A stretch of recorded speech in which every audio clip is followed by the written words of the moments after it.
The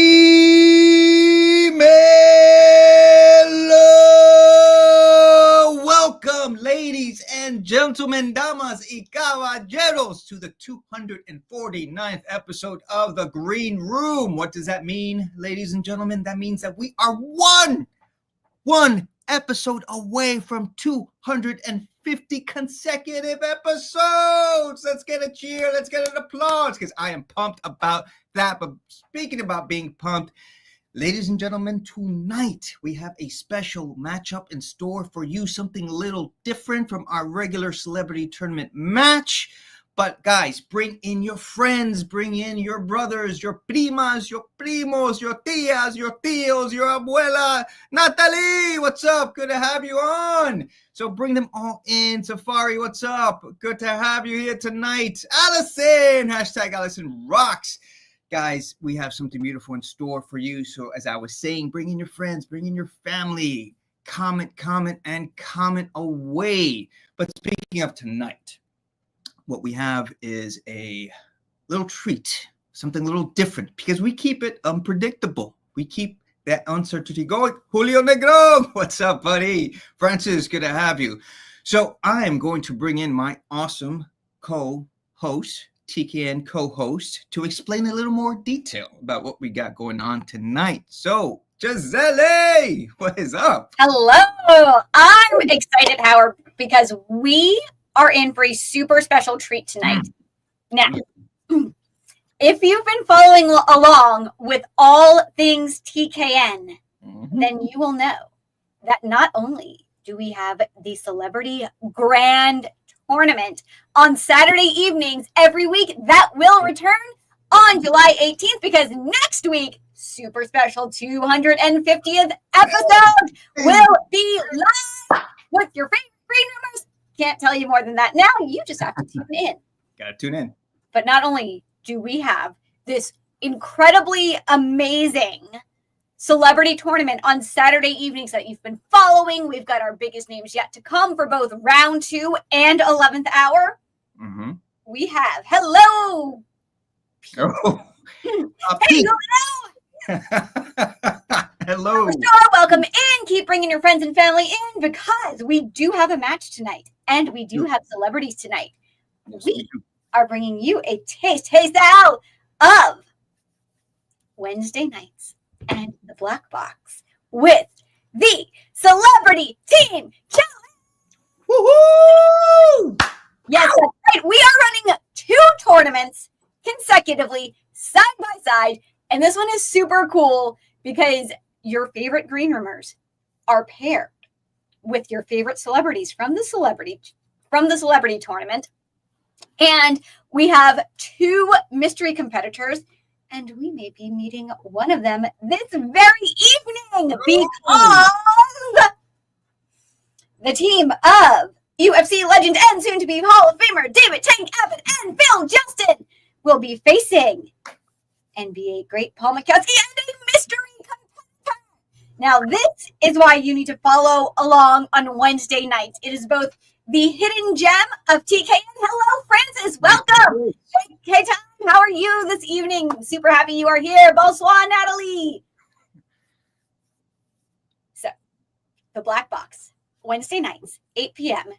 This very YouTube channel where you are watching is both the hidden gem of TKN and the Wild West, because you never know what is going to happen, especially when the categories are unknown, especially when the topics are unknown, and especially when you have a teammate who can assist you with your topic. And that is what makes this one so special. Now, everyone here at TKN is super special, but we can't do it without our super special TKN CEO and founder, Avi Klein. We'll be bringing you all of the rules and guidelines. He will let you know how this celebrity... Thank you for that lovely intro. I just want to say this. Am I the only one of this panel that remember the date, July 5th? Guys and gals and pals, red, white, and blue. Red, white, and blue. I know. I don't look like, I may not look like Old Glory, but guess what, guys and gals and pals? 4th of July weekend. I'm proud. I'm proud that we're here at it's the 249th episode of The Green Room. It's the 249th year of our independence. Next year is the 250th year. That's right, 250 years of this great country. Guys, nice to see you as well. I'm going to zip the lip. You're probably expecting rhymes. No. I'm going to bring in Mr. Paul Mokeski. I'm going to bring in Mr. Phil Justin. I'll bring in Mr. David Tank Abbott. And, of course, our mystery participant. We'll find out. The mystery will be history. Guys and gals and pals, I don't want to hit you with anything corny or sappy, but I guess I will. I just want to let you know that every single one of us in life right now are caught in an inescapable network of mutuality. We are all tied in a single garment of destiny. So whatever affects one directly affects all directly. Don't get pissed off at your neighbors, what I'm saying. Don't get pissed off at your family members. Don't get pissed off for human beings being human. At the end of the day, as great as we are, we have moments where we can suck. We understand that. But I want to keep that simple because at the end of the day, I want you to know that under this umbrella, we bring the best out of humanity. And we also give you the best on Saturday nights. We never take nights off. We never take days off. We're proud of that. That's why on 4th of July weekend, as Giselle alluded to, the TKN Celebrity Tournament. It is a grand stage. And, Paul Mokeski's now in round 3 of that mega-sized tournament. That's the big one. Tank Abbott is in the 3rd round. Our mystery participant is in the 3rd round of that tournament as well. We've got 3rd rounders who are chomping at the bit, who are ready for the 3rd round to begin, but still to come in round number 2. As we're nearing and inching our final lap, Jesse Ventura is awaiting his 2nd round matchup. Jake Roberts is waiting his 2nd round matchup. Nancy Kerrigan is waiting her 2nd round matchup. John Lovett, Sally Jesse Raphael, and guys and gals and pals, a very good man, as you know, is waiting his as well. We've got some of the guy who I call Sweetness in the boxing world.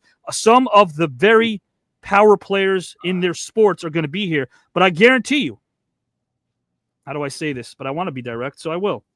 I'm not here to judge. But if we had any personality that I thought was a prick, they wouldn't be here. I like people who don't hang their hat on their resume. I like people who can understand why the accomplishments they have can only tell part of the story.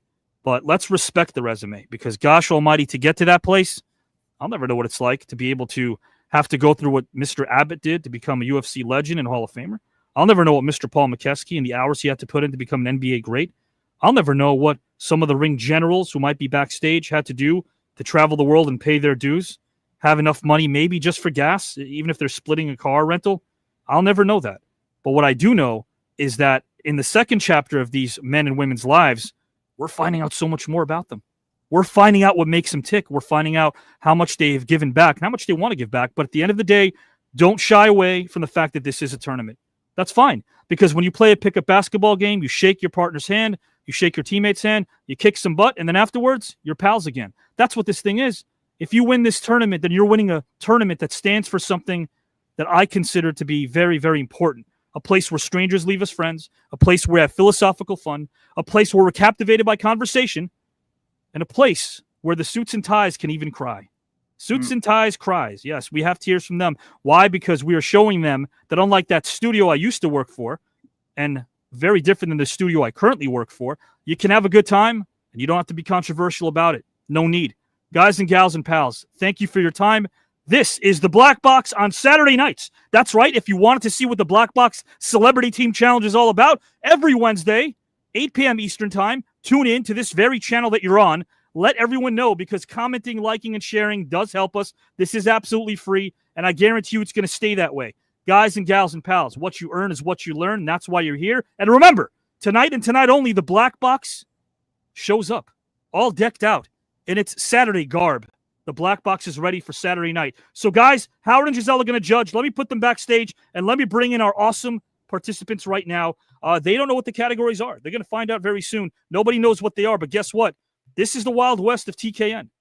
The Black Box is the Wild West of TKN, and I like that. What do I mean by that? I mean that when you receive the topics in the Black Box, you're not privy to them about a week or two, like you are in the grandest stage of them all, known as the Celebrity Tournament.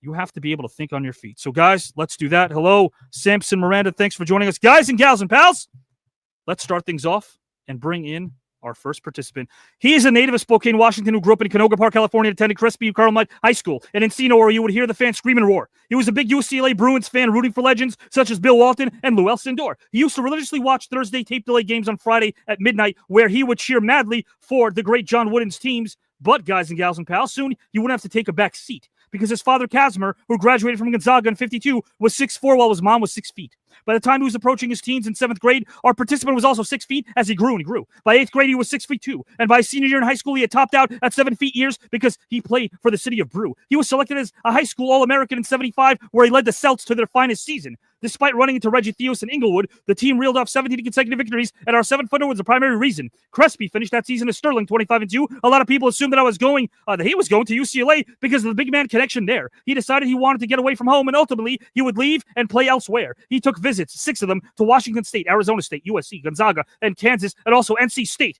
But all that changed when he visited KU, as it felt natural and great. It felt like the place he needed to be. Call it fate. He played 4 seasons in Lawrence from 75 to 79, but let's talk about 78. He helped the Jayhawks to a 24-5 record and the Big 8 championship, and he was among the team's top 5 scorers in 3 of his 4 seasons, as his future was taken off like a rocket with an efficient piston, and soon he'd be wearing the Deers. Where he came out of college, he set a goal he'd accomplish through blood, sweat, and tears. He wanted to play in NBA for 10 solid years. He accomplished just that. And during his 23-year coaching and scouting career that followed his playing years, this man saw it all. If you stood toe-to-toe with him, you surely had some gall. He'd captivate you with his hustle like Bob Odenkirk in Better Call Saul. He was one of Milwaukee's most popular players, like an Orange Julius at your local mall. He's humble, smart, kind, human, and his heart is always way bigger than even his height, even bigger than being 7 feet tall. So give it up to a friend, colleague, and great. Last name Mokeski, first name Paul. Welcome to the Team Challenge Saturday edition. How are you, my friend? What's up, my friend? Hey, I have a confession to make. Please. You were mentioning we're all in this together, and Yes, sir. we're all one, and what affects someone affects any. And be nice to your neighbor as well. I have a confession to make. Sure. At about 11:30 or 12 o'clock last night, when I was trying to go to sleep, some neighbors were still shooting off firecrackers and fireworks, and I didn't go out there, but I was thinking bad thoughts in my head, so I apologize for that. We're talking some like Scorsese early 90s film, Goodfellas bad thoughts. Yeah, exactly. Like they were going to wind up where what was the guy with the afro in Goodfellas? Carbone. Yeah, in the ice cream. They end up in the desert too. Yeah, in the desert also. I'm in Vegas. They end up in the desert.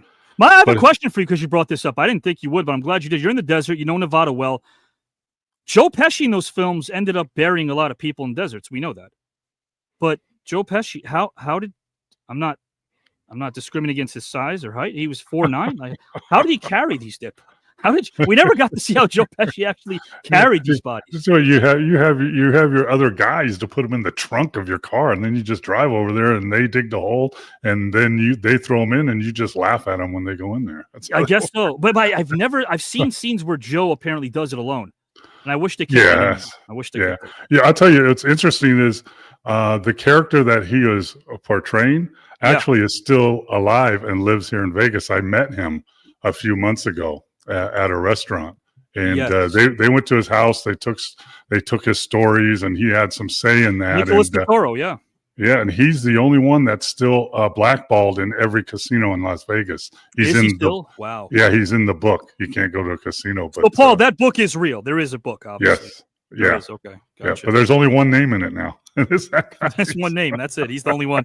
Man, I'll tell you what. You're the only one right now on screen. Soon there'll be a bevy of us. Team Challenge coming on Saturday nights. That's a pretty cool thing, huh? Wednesday night show is now in prime time on Saturday nights tonight for this very night. Yeah, it's like playing in the NBA when you play, the big game in the right day, and it's on ABC or NBC or whatever that's on. That it makes it a little more special. I think it's a great idea to get your fans and the fans of the show that watch the celebrity interaction that I've been fortunate enough to get to the third round, but this team competition is just a little different twist, and I think they're going to enjoy it tonight. I think so, and I'm so glad that you're a part of this. And I know Francis loves the cap. I like the Fred Flintstone cap too. I think that's awesome. Yeah, this is what July 4th is all about. Fred Flintstone, twinkle toes, bowling in a bowling alley. That's American. That's American. And getting locked out and having to scream Wilma. at 2 a.m. in the morning, too. Mr. Paul Mokeski, I'll bring you right back, my friend. Sounds good. Thank you, sir. Thank you to the 1,292 watching live already. We appreciate you guys. And get the number stuff out of the way. Some people like to hear that. Guys, again, 4.5 million total views in a year and a half. We're happy about that.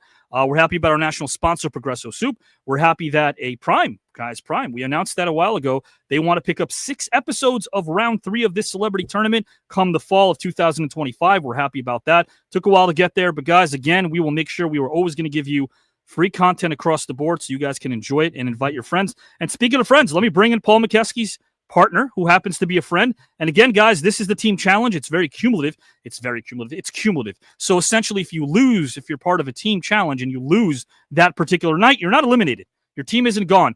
Unlike the celebrity tournament, if you lose, obviously you're eliminated. But in this team challenge, we're in the regular season right now. So the wins and losses are reflected in the standings. So if your team wins, you see OW. If your team loses, you see an L. After about 10 weeks or so, or 10 matches for each team, you will see the win-loss records of each team. The top 8 out of 10 move to a playoff round. The bottom 2 don't make the playoffs. In the playoff round, there will be eliminations. We'll start with best of 3 for the 1 and 8 seed, the 2 and 7 seed. It's going to be a lot of fun. And, of course, Saturday nights, guys. Saturday night. Next week's our 250th episode. It's going to be a bonanza and extravaganza, but also the following week, July 19th, we're right back at it with the TKN Celebrity Tournament, our final lap. Great match coming up. Watch the outro, and you'll see what's coming up in a couple of weeks. But tonight, guys and gals and pals, our next competitor is a man that I first met nearly 20 years ago. His positive energy is a delight. He can make a friend out of any foe. He's a dear friend and brother that I adore, and I'm elated to see him shine. Since 2004, his heart, passion, and kindness have been on full display. Says who? Yours truly, Avi Klein. Let's welcome a man who has talent, range, and skill. Come on down, my friend. Last name Justin, first name Phil. Welcome, my friend. Hey. Oh, I got an Avi intro, man. Doesn't get any better than that. How you doing tonight? How are you doing? You deserve it. I say to you and to everyone, the intros are easy because I can go on about you guys. There's a lot of great things to talk about. You guys are on top of that list. How are you feeling about the team challenge on Saturday night for the first time? This is awesome. You know, we open it up to maybe a broader audience that normally watches Saturday night. Let them see the special things that happen on Wednesday night because, man, that team challenge is something else altogether. Oof. Well, I'll tell you what, all together, but guess what, man? You got it together because Julio's shouting you out, Safari's shouting you out, Salah's shouting you out, Power Store's shouting you out. We love the love. We love the love. Johnny McKinney, welcome. Francis, welcome. Thank you for welcoming Phil as well. We will never ignore you guys. You guys are the engine that makes this whole thing go, as you know. So, Phil, again, team challenge. I'm going to put you backstage, and thank you, Power. I appreciate that, and we will be rocking and rolling very soon. All righty, baby. Mr. Phil Justin, love the energy tonight. Guys and gals and pals, I want to bring in Phil's teammate and then our mystery participant.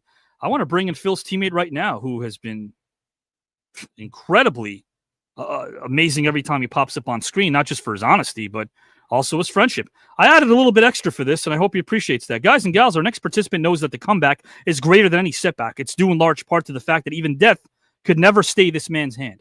As he glazed upon the cold vastness of space, and he mused upon his life, he found that both are anything but empty because he's alive, he's here, and his purpose is indeed quite relevant. The man is multifaceted and is not just a fighter, but a historian, and he can teach. This I'll always preach. It all began in the state of California, specifically Huntington Beach. His father was a lifelong football coach, and he played the sport as well when he attended Marina High School, but there was another sport in which he would have no peer and truly shine like a king. He was drawn to the mat since he was 9 years old, watching his brother excel in the sport. Which sport am I speaking of? I speak of wrestling. When he would rise to prominence, it was due to his absolute dominance. If someone told you to respect this man, that advice would be rather sage, as he would destroy any man in a UFC cage. And he did it with precision rather than unadulterated rage. He took out his opponents like Dick Tracy, getting rid of the crooks. But the man has many sides. He even authored 3 amazing books. He continued wrestling in college, where he was one of the best and an NJCAA All-America in that sport. As many would find out, his determination and pride were absolute. He was a man that you could not thwart, because if you did, your body he would contort, as you might wind up in pieces while they would transport you from the MMA ring to the airport. He attended California State University, Long Beach, where he graduated with a degree in history, something that speaks to me, as teaching that subject is as rewarding as honey to a bunch of zealous bees. In the bars, he would always deck those that didn't bring it correct, as they would choose to bully others, which is something he would never ignore or neglect. One day he was reading a magazine at a store, and his attention was piqued when there was a little new attraction called the UFC. He applied to UFC 6 and is undefeated street fighter who could bench 600 pounds. He knocked out 4 men in his last brawl. It's safe to say that he more than qualified. There's plenty of video footage to indicate that his opponents were looking for some place to hide. But in the ring with him, there was no escape. Heck, they applied, and they all go down for a story as classic as Bonnie and Clyde. July 6, 1995. Look at that. Tomorrow, guys. 30 years tomorrow, the world became privy to a man that was there for the crown. He ran over the 400-pound Hawaiian fighter in 18 seconds as the poor guy went down. Next up was round 2 that night, where he further solidified his reputation by defeating Paul V with a ground and pound attack along with knee strikes, as yet another opponent sat there in bewilderment, wondering who turned out the damn lights. What an honest time for the UFC this was back then, guys and gals and pals. There were no judges, no time limits, and the tougher guy got the win and walked out. He made it to the finals, and after facing him, the eventual champ couldn't even stand. The audience gave him a hand, as they loved him for his authenticity and heart, because his talent was quite grand. UFC 7 was next, where he had an easy win over Steve Genumin, the first round with a neck crank. Next up was the legendary Dan Severn, but even Dan had trouble taking down this tank. If you want a brief summary, why not? He's a 2-time UFC tournament runner-up, a 3-time UFC semifinalist, a UFC heavyweight champion contender. He holds the record for most UFC tournaments competed and won the viewer's choice way before there was a thing called social media trends. Because even in 1997, you want to know how vast and you want to know how diverse he is? He started an episode of Friends. Both the WWE and WCW took notice of this massive talent, but in the end, Bischoff and WCW tried to sign him. Pro wrestling fans, guys and gals, once they did sign him, this man, and they had their first glance, as he was one of the top guys taking it to Goldberg, the Steiners, Sid, and hell, we found out he could even dance. He was featured in one of their video games, and even after that run, continued to knock people out. Many would talk the walk, but could do nothing better in his presence than sit and pout. His resiliency and courage needs to be addressed, as he died 5 times on an operating table and had 6 strokes. For many, that would have been the end. Not for him, thankfully, as I consider him a good friend. 107 days in the ICU, and amid this turmoil, it is what he did that would raise many an eyelid, because he fought and survived the hardest fight of his life. So stand up and welcome a man people know as a tank from Jersey to Madrid, a legendary, kind, humble human being. Last name Abbott, first name David. Welcome, my friend, to the Team Challenge Saturday edition. Thank you, Avi. Awesome job as usual. Man, you just put it out there. It's an excellent job. Thank you. I have fun with you, man. I love having a lot of fun with you. Tank, it's kind of what it's all about, man, in life is, we get to that point, right? We worked our butts off. It's good to have a good time, isn't it? Absolutely. It's the meaning in life. Have fun while you're here. You never know how long you're going to be here, so you might as well have fun. Yeah, man, I appreciate it, man. I got to give you the love. Willie Wilson over here, welcome, says Francis Power, Antonio. A lot of you coming in. Thank you. So, yeah, man, David, I got to tell you something. I never asked you this question. It's a hot day where you're located. I don't know if the fans, I won't say it. It's a hot day where you're located. You're sitting around. You're trying to watch something to unwind. Do you go to sports? Do you go to a movie? Do you go to a TV show? What do you usually go to when you want to unwind? Oh, wow. I live in Scottsdale, Arizona, so out in the desert, it's no big deal. You can look me up if you want to. At the end of a long 1.5-mile dirt road. But I don't live in the proper in the city. I live out with the coyotes and the rattlesnakes. When I want to be in my state, I go to my gazebo in the back and stare at the mountains and meditate. Ooh. Yeah. I like that. And, I can sit out there for hours and think about things. And think about things. And are you routine based, David? Like waking up, going to sleep, in between during the day? Are you kind of a routine based person? Pretty much, yeah. I get up and go to the gym, and then do a whole bunch of nothing the rest of the day. You've done a lot of something. Something. Yeah, no, and I dabble in writing, so I enjoy writing, and as I say, I meditate when I'm out in the mountains and check things out, and then I try to put together a little bit of a story. I love it. I find fun in it, so that's all. I got to ask you as a fellow writer, because your books are incredible. And guys, the link's coming up soon. You can get them on Amazon. Really, it's a trilogy. Do you feel like you write better when you are inspired by your surroundings? No, it just got to hit me the right way. And, there's it's multifaceted in many different levels. And I find the fun in that. And, it's not always what you read is not what you mean. So That's true. you have to scratch your head and go, wow, what's he talking about here? And anyway, so I'm off to a new adventure, and I've gotten through the first draft of a screenplay, and I've gotten into halfway to, I'm at the midpoint on my second draft of it, and it's fun. Who cares? I can't wait to It's jump in not with like- you after round 2 about that, man. I really can't wait. It's not like, Moby Dick or anything like that, but it's just, No, don't sell yourself short. I love your. I'm not talking about the screenplay. I'm talking about my book and stuff like that. It's Yeah. just the fact that I've actually sold some is amazing to me. So No, but also no ghostwriter. No ghostwriter. no ghostwriter. I wrote That's right. I have written every sentence of the 900 plus page novel. You're a great writer, and it's so funny because we have Mr. Paul Mokeski here. Paul's got a great screenplay. We'll talk about that a bit later, kind of working on that. And again, once round 2 is over, my friend, I'm all yours when it comes to the screenplay, because I love the books. I love the conversations we have too, man. And at the end of the day, I think it's really cool that you're able to express yourself the way that you do in a literary sense. It's kind of cool to be able to do that and remind people that, hey, regardless of someone's resume, what does that mean at the end of the day? You liked fighting. It doesn't mean you don't like other things. It doesn't mean you can't excel in other things. You're a former, history buff as well and teacher. I respect that. Are you kind of digging the celebrity tournament and the team challenge, my friend?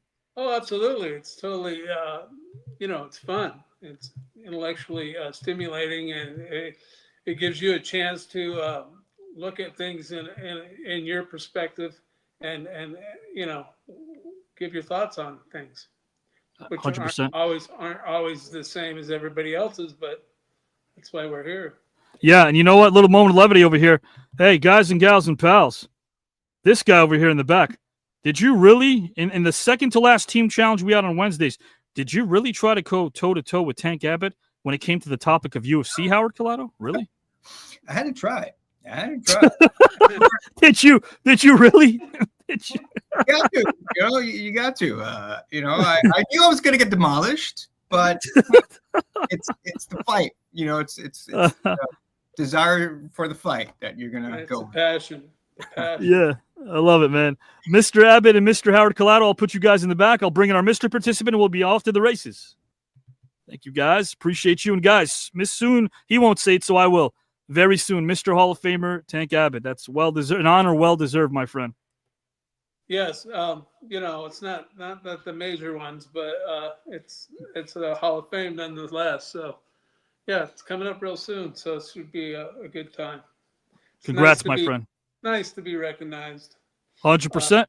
For what you do, and sometimes ego and agendas and everything else get in the way. Politics basically get in the way. That's true. Of your true accomplishments, and it's nice to be thought of and taken care of that way. Yeah, and I'll say publicly, man, you are a new network first ballot Hall of Famer anytime, my friend. Appreciate you a ton. I'm going to put you backstage and bring in our mystery participant, Mr. Tank Abbott, guys and gals, Mr. Paul Mokeski, Phil Justin, Howard Giselle all in the house. Guys and gals and pals, let me bring in our mystery participant. No rhymes. Why are there no rhymes? Because this man has a message. This man is also going to be teaming with Paul Mokeski tonight, guys. So who is the mystery? I said it'll be history, and it will. So, guys, no special intro because he has a message he wants to get out right now, which we will. And then I'm sure he's ready for the festivities. He's ready to tag up with Mr. Paul Mokeski. And you know what, guys and gals? You're probably going to be wondering, what does this mean? What does this mean? Is this a person that's already in the team challenge? Is this a tournament that's not? We'll get into the specifics later. But first, guys and gals and pals, welcome our mystery participant tonight. We just saw him. Mr. Jacques Rougeau, welcome, my friend. Hey, Avi, how you doing? How are you? Just amazing. Thank you very much. And I just want to say, I was listening to Tank talk and Paul. It's just amazing, Howard and Phil and Giselle. And this is such an amazing tournament because Thank you. we're allowed to express ourselves. And Sure. But the funniest thing, Avi, is Wednesday night was one of my greatest nights. What a night it was Wednesday night. I mean, I had a hard time going to sleep. I have to ask you a question before this message that you're going to give narrative. I can't wait to hear it. But music's a big part of your life, I'm assuming. I love music. It always has been, and then we'll get into that later as the competition goes. But, it's a big place in my heart. But what I also want to say and share with you guys is this show means so much to everybody and to me. You're not going to believe this, but when you asked me to be the special guest tonight, a replacement, my heart started beating, and I was thinking about it all day long. You know, all day long I've been thinking about it. This is really something that is exciting because you're putting your neck out there. You know, you could look really good. Like Wednesday night, I got lucky, and you could look really silly. You know, so it's like, so your reputation and your integrity and everything is on the line, whether you like it or not. And but anyway, I'll let this say, Avi, I asked you a favor tonight, and you gave it to me. You granted it to me. I have a message that I want to send to someone special. We all have people that are special in our lives that touch us in a certain way. This person touched me in a special way, and he's listening right now, and his whole family is listening right now. So I want to thank you for letting me put this message. And this message, Avi, I was inspired by Giselle with her topic of poetry last Wednesday. She really inspired me, Giselle. I love Giselle. So it may not sound as good as you or Giselle, but let me get into my little something here that I want to share with that special person. I want to dedicate this rhyme to a person that is so fine. If you are down, he will pick you off the ground. He will never let you forget who you are. Always there for others, almost like it never bothers. Where people see negativity, he will bring positivity. Sincerely, he should be called Mr. Creativity. He is one of the finest human beings that I believe this world has ever seen. So let me say out loud, your father is so proud. You are making this world better, far and between and all over. Without further ado, let us say thank you for all you do. He has a brilliant mind. Guys like this are hard to find. So sit back and recline and appreciate this time. C'est la vie, fier d'être notre ami. Last name Klein, first name Avi. And for the end, thank you for being our friend. Oh my God. Oh my God. I got you. Huh? You got me. You got me. Oh my God. As they say in pro wrestling, that's what a great rib. It comes to you, Avi. This comes to you from the whole planet. This comes to you. You gotta start being a giver, and you gotta take a little bit. Oh no, man! Thank you. I've been thinking about this all day, and I've been waiting for this moment all day. You were describing yourself, my friend, in my point of view. No, don't. Oh my gosh! Don't put it on me, man. This is all. Thank you, man. That means a lot. This is Thank all you on so sincerely. I'm touched and moved. And by the way, that's a great poem. And thank you so much. And by the way, Giselle, take your roses. Inspiring Jacques. Thank you. I mean, yeah. So, no, Jacques, très bien, Jacques. That was lovely and beautiful. Natalie was watching me write this today, and she was saying, "I can't wait to see Abby's face. I can't wait to see Abby's face." Because I'm turning about as red as my microphone and my blazer now. Because you're always so generous. You're always so generous to everybody, and you always make us feel so great. And you bring our self-esteem up. You make everybody good. You make everybody look good. And now it's your time. Take this time. Is it okay if I tell the audience? I was asking Jacques. I'm like, who is this person that you want to send a message to? And Jacques, with a straight face, is like, you don't know him. You don't know him. Thank you so much, my friend. It means the world to me. And you know what? Saturday nights, guys and gals, this is what you bring, Jacques. You make people happy. Let's bring in Mr. Phil Justin. Let's bring in Mr. Paul Mokeski, Mr. David Tank Abbott. I want everyone to know this. Now I'm going to embarrass you a little bit. Jacques, when he does his signings, first time, and you're in the Mountie gear, and I think you always stand up and call them over. Hey, guys, come over here to the fans. And that's so welcoming. I haven't been to these, but I know the fans are very passionate, and it's really cool that you do that. I think, and I also think, if I'm not mistaken, Jacques and Tank were in Vegas for one of those big events recently, I think. So, yeah. Tank was amazing, too. It was amazing, the lineup in front of Tank. I couldn't believe it. You know, the guys on the other side had a twice as big lineup that I did, and I was going like, who are these guys that are so popular? You know, and so I asked around, and then finally it's too bad because I was too shy to go see you, Tank. I wanted to go get a picture with you. Yeah, I should have done it. I should have done it. Well, I was with a group of icons, so I won't take that whole pleasure by myself. But yeah, Man. WrestleCon was a good time. It was 100%. And you know what, guys? Again, Mr. Paul Mokeski, I want to say this again for you, my friend. What you've done in these couple of months that I've gotten to know you, I already feel like I've known you for my whole life. I love working with you, and you and your wife are a great team, great collaborators, much like Jacques and his and Natalie, his fiance, and of course Tank Abbott and his wife as well. And you guys I think you guys have partners, and you guys you complement each other so well. So now next time you guys get to Vegas, Avi needs to give you my number so I can meet up with you. Yeah. Because even though I wasn't a wrestler, I am 7 foot 320 pounds. So I might fit right in. I don't know. You would fit right in. Yeah, that's right. 7'1" or 7? 7'1"? Yeah. Well, 7 foot now, and I have a bad hip and a bad knee, so I walk like you guys do. So there you go. Man, oh man, guys, I'll tell you what. This is the Black Box Team Challenge. I'm never flustered and lost for words. Thanks, Jacques, for that. Thank you so much, my friend. I've never felt so good feeling flustered. Let's bring in our judges so I can read the categories because we're off to the races right now. You guys and gals and pals. Also, hello, Eagle John. Welcome as well. Guys, keep commenting. We appreciate the comments and keep voting because here's how it's going to go down. We've all done this before. However, our Saturday audience may not know how it works. Right now, Jacques Rougeau is teaming up with Mr. Paul Mokeski. Paul's teammate, as of now, Paul's teammate is Kelly White. Jacques' teammate right down there, Mr. Howard Collado. If Jacques and Paul do win tonight, they take wins, and that'll carry over to their respective teams. That means Paul, if he wins tonight along with Jacques, Paul Mokeski and Kelly White have a victory in the standings. If they win, Jacques and Howard will also have a victory in the standings. Of course, Phil Justin and Tank Abbott are a team. They're here, and we're going to get this thing going underway. Tank was great last time. Phil, you do feel better. We're glad to have you back as well. Jacques Rougeau. I just wanted to say, would it be appropriate to say that, Howard, you better cheer for me tonight? No bias. No bias. Nice try. Howard, please look at the men here on screen. No bias. Trust me. That's advice. That's sage advice, okay? That being said, guys and gals and pals, please, no bias in the comment section. Now, guys, here's how it's going to work. Team representatives, unlike the celebrity tournament, that's how it works. If Jacques Rougeau has a category, he will be provided a topic. Once he delves into the topic, it's optional for his teammate tonight, Paul Mokeski, to tag in once Jacques is finished. If Paul tags in and wants to delve into Jacques' topic, automatic 2 points. Automatic 2 points will be allotted by our judges who will be typing everything. If Paul chooses to not do that, he doesn't have to, then, of course, it'll stand as is.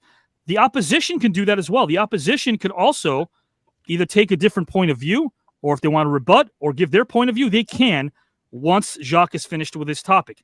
Same thing happens once Paul delves into his topic. Jacques can also tag in afterwards. And, of course, the opposition, David, Tank, Abbott, and Phil, they can rebut as well. Same thing happens in reverse order when Phil and Tank are on screen. So, guys, here we go.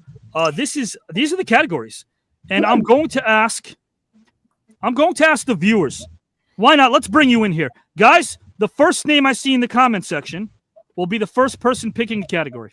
How about that? The first name I see in the comment section will be the first one that can pick a category. So, guys, again, type away. Will it be Jacques, Phil, Paul, or Tank Abbott? It can't be you, Sal. I'm sorry. Maybe one day. But Sal, who do you got, guys? Who do you got? Is it going to be Paul, Phil, Jacques, or David? Who will it be? Type it in, guys, because we are waiting for you. Tank. Power says Tank. Tank it is. Mr. David Abbott, I will give you the categories, my good friend. Here is what you can pick. We have the following categories, which I've conceived a bit earlier. We have philosophy. We have nagging questions that are always on our mind. We have guess that song 70s style. We've got NBA. We've got tell me a story, which is on improvisation. Tell me a story. Or we've got retirement. And I'll repeat them again for Mr. Abbott and for everybody as well. Philosophy, nagging questions, guess that song 70s edition, NBA, tell me a story, or retirement.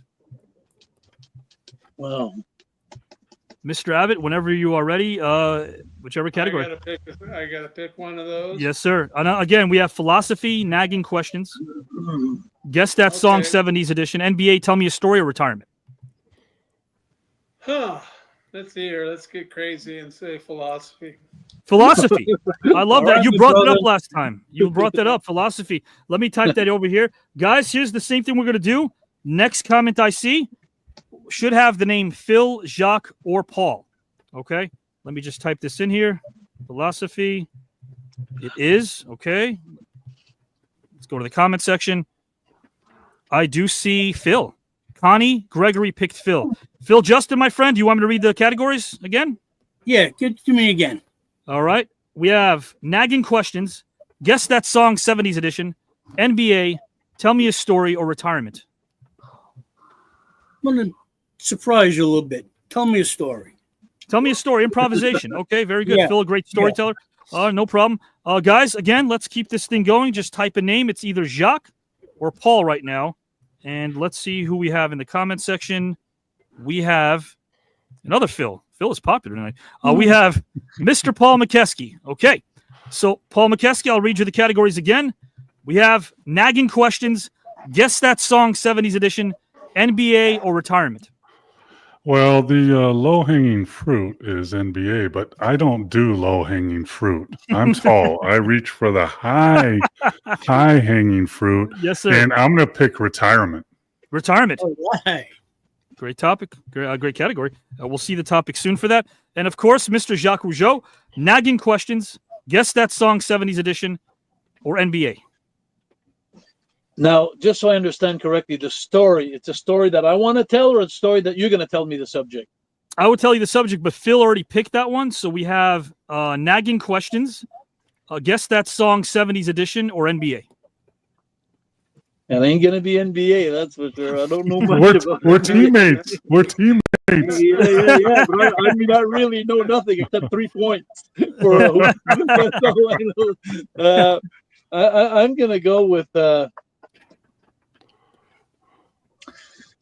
I'm going to go with, I hate that because Phil is his bag, but I'm going to go with music again. 70s music. Lee Feathers, how are you? Nice to see you. Absolutely. So, guys, I'm jotting this thing down in real time. We are live. We appreciate the fact that you guys are hanging with us. Why don't you invite your friends and fam and see if they would join us here. If you have any enemies, they'll become your friends after this. Take my word. They'll enjoy the show, and you guys can bond over it. There we go. 70s. We have Mr. Jacques Rougeau. So here's the last thing I'm going to ask our viewers now as far as making a decision before they vote, that is. That's a big decision. Guys, who goes first? Who goes first? Let's see the next name. Is it going to be Jacques Rougeau, Phil Justin, Paul Mokeski, or David Tank Abbott? Who is going first? Type that name in the comment section. You guys, again, call the shots here on this show. You guys call the shots, not us. We got Jacques Rougeau going first. Okay. We have Phil Justin going second. And David going third. I'll keep that up here so I can type this. Jacques is going to go first with Guess That Song. Let me type that in here. Next, I believe, if I'm not mistaken, is Mr. Abbott is going second. Okay, with philosophy. Okay. And going third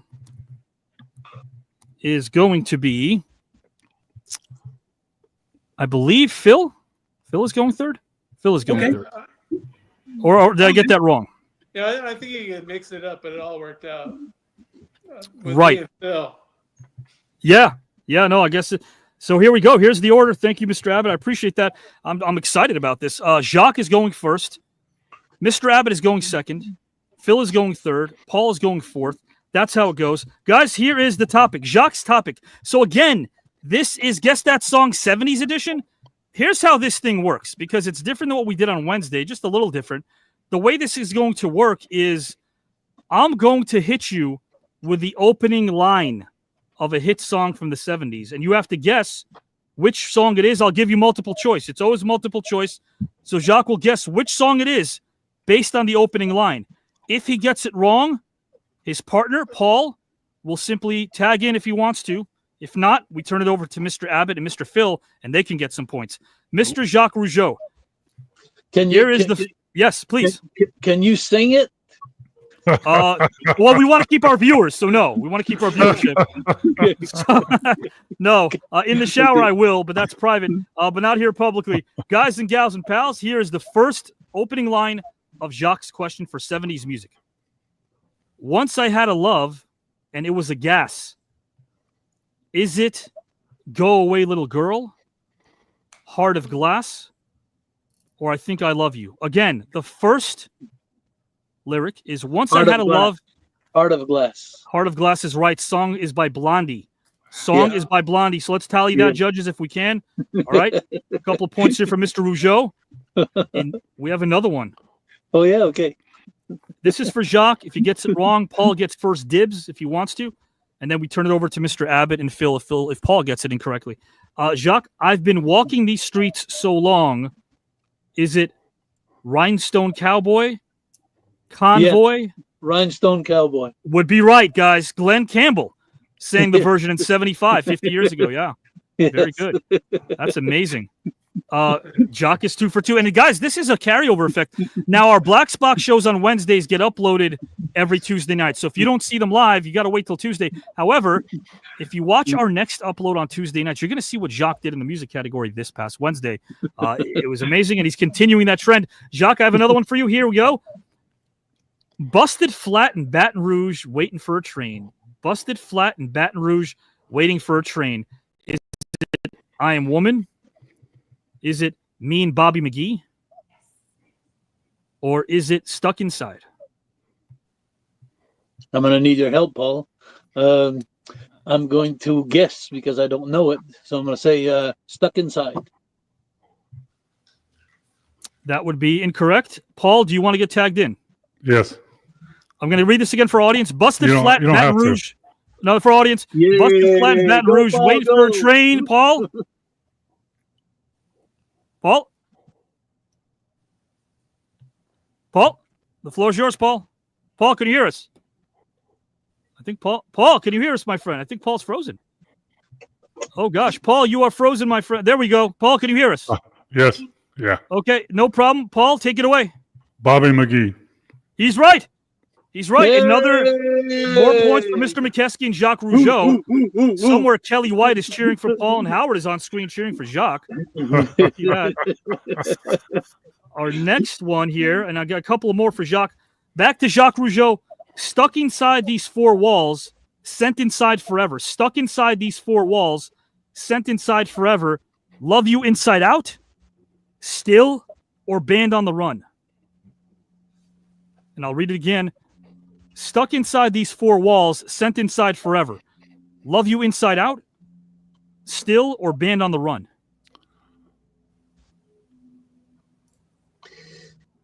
I'm going to go with still. Would be incorrect. Mr. Mokeski, do you want to tag in? Paul?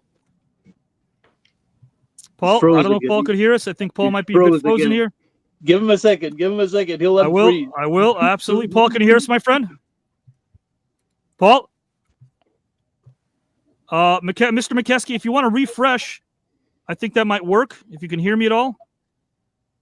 All right, guys, I'm going to have to turn it over to Phil or Mr. Abbott. Phil has got his index finger up. Phil? Is that me on my end or you on your end? Go ahead, Paul. Go ahead, Paul. The floor is yours. Paul, you may want to refresh if you hear us. It's okay. Things happen. We're live. No problem. There we go. We'll refresh. Guys, we'll give Paul about 3 seconds. We'll read your comments. If not, Phil will take it away. Guys, you're putting the answers in the. I can't now. I can't. I got to go to. You know what? I'm going to go to David and Phil again because somebody just put. Guys, don't put the answers in the comment section, please, if you can. I forgot about that. Paul, we've lost him. We'll see if we get him back. Mr. Mokeski, here we are. Can you hear us, my friend? Paul? Am I back? Am I back on? Yes, sir. Can you hear us? Yes. Perfect. Guys, I'm going to give it to Phil and Tank now because Phil has index finger up for the next one. Then he goes back to Jacques. Phil, I know your eyes in the morning sun. You didn't give me the answer to the first one. It was banned on the run. The viewers were putting the answer, and I didn't know. The viewers put the answer in the comment section. Phil, I know your eyes in the morning sun. Is it making plans for Nigel, one way or another, or how deep is your love? I know your eyes in the morning sun. What are the three choices? The three choices are making plans for Nigel, one way or another, or how deep is your love? One way or another. Would be incorrect. Does Mr. Abbott want to jump in? Yeah, I think so. Sure. Then I draw a blank. We have making plans for Nigel, or how deep is Yeah. your love? How deep is your love? That's right, guys. Phil and David have points as well. Mr. Abbott got that correct. Back to Mr. Rougeau. A couple of more of these, and then we move on. Here we go for Mr. Jacques Rougeau. This is the last one. If you need me, call me, no matter where you are. Is it ain't no mountain high enough?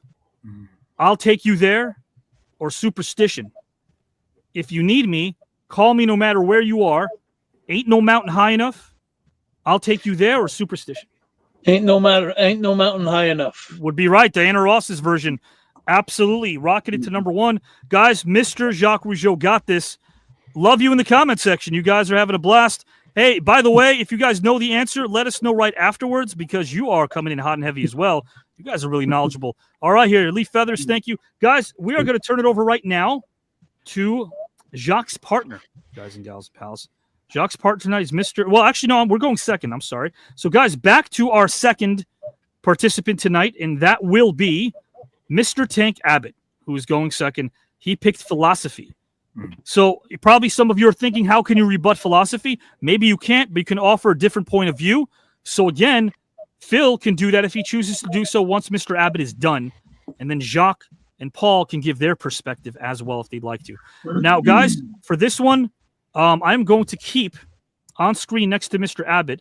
I'm going to keep the opposition, if you will. I will keep Jacques, and I will keep Mr. Mokeski on screen while Mr. Abbott delves into this. The rest of us will go backstage. So here's the topic I have for you. Once I read it out loud, everyone will go back for a couple of minutes so you can just process your thoughts. Why not?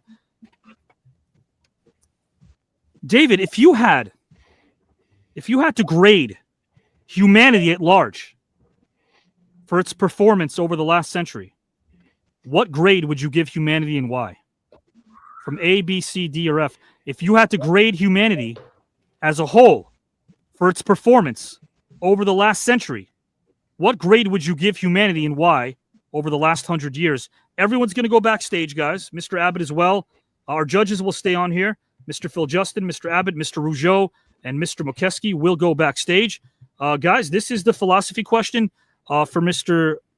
Abbott. We're not going to talk about that now because, again, we're going to discuss the last category, and that's how we always do. We don't want to provide any insight into the topic until our participants are ready to go.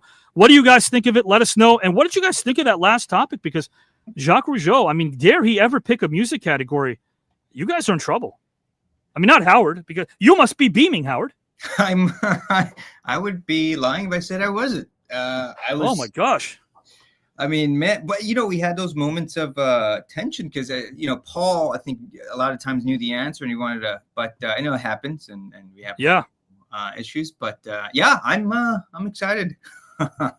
What are your thoughts there, Giselle? Yeah, it seems like if there's a full-on music night, Howard and Jacques may be the ones to beat. But as we've seen with the Celebrity Team Challenge, you never know how the topics are going to play out.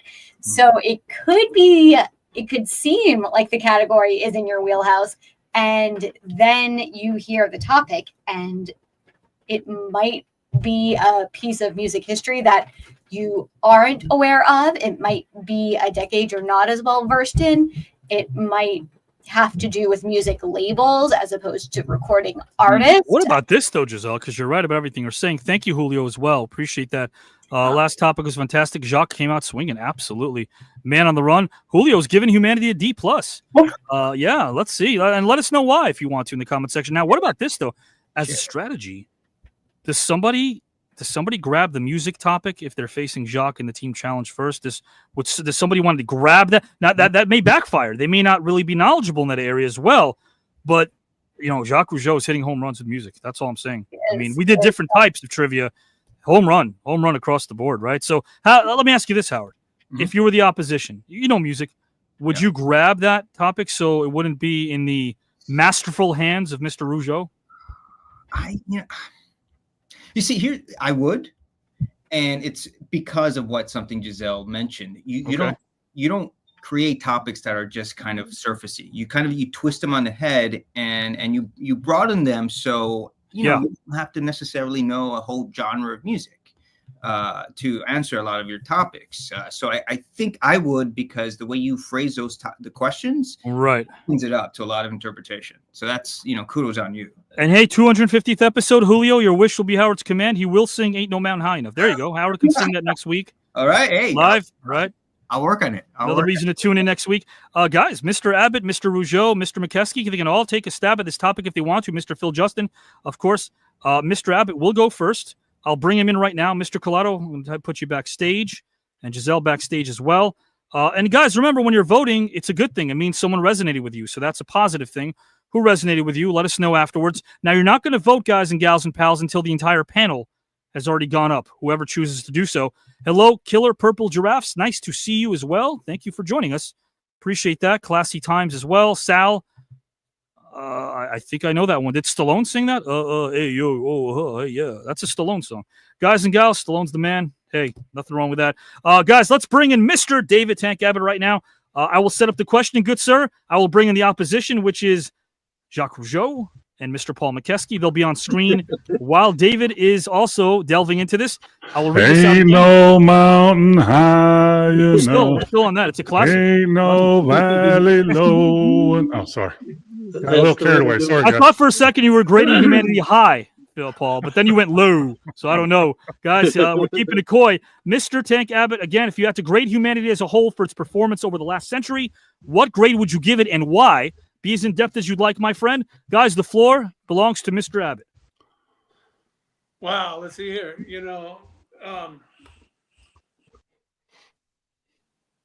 Just looking in at it, and you want to give a grade to what it is.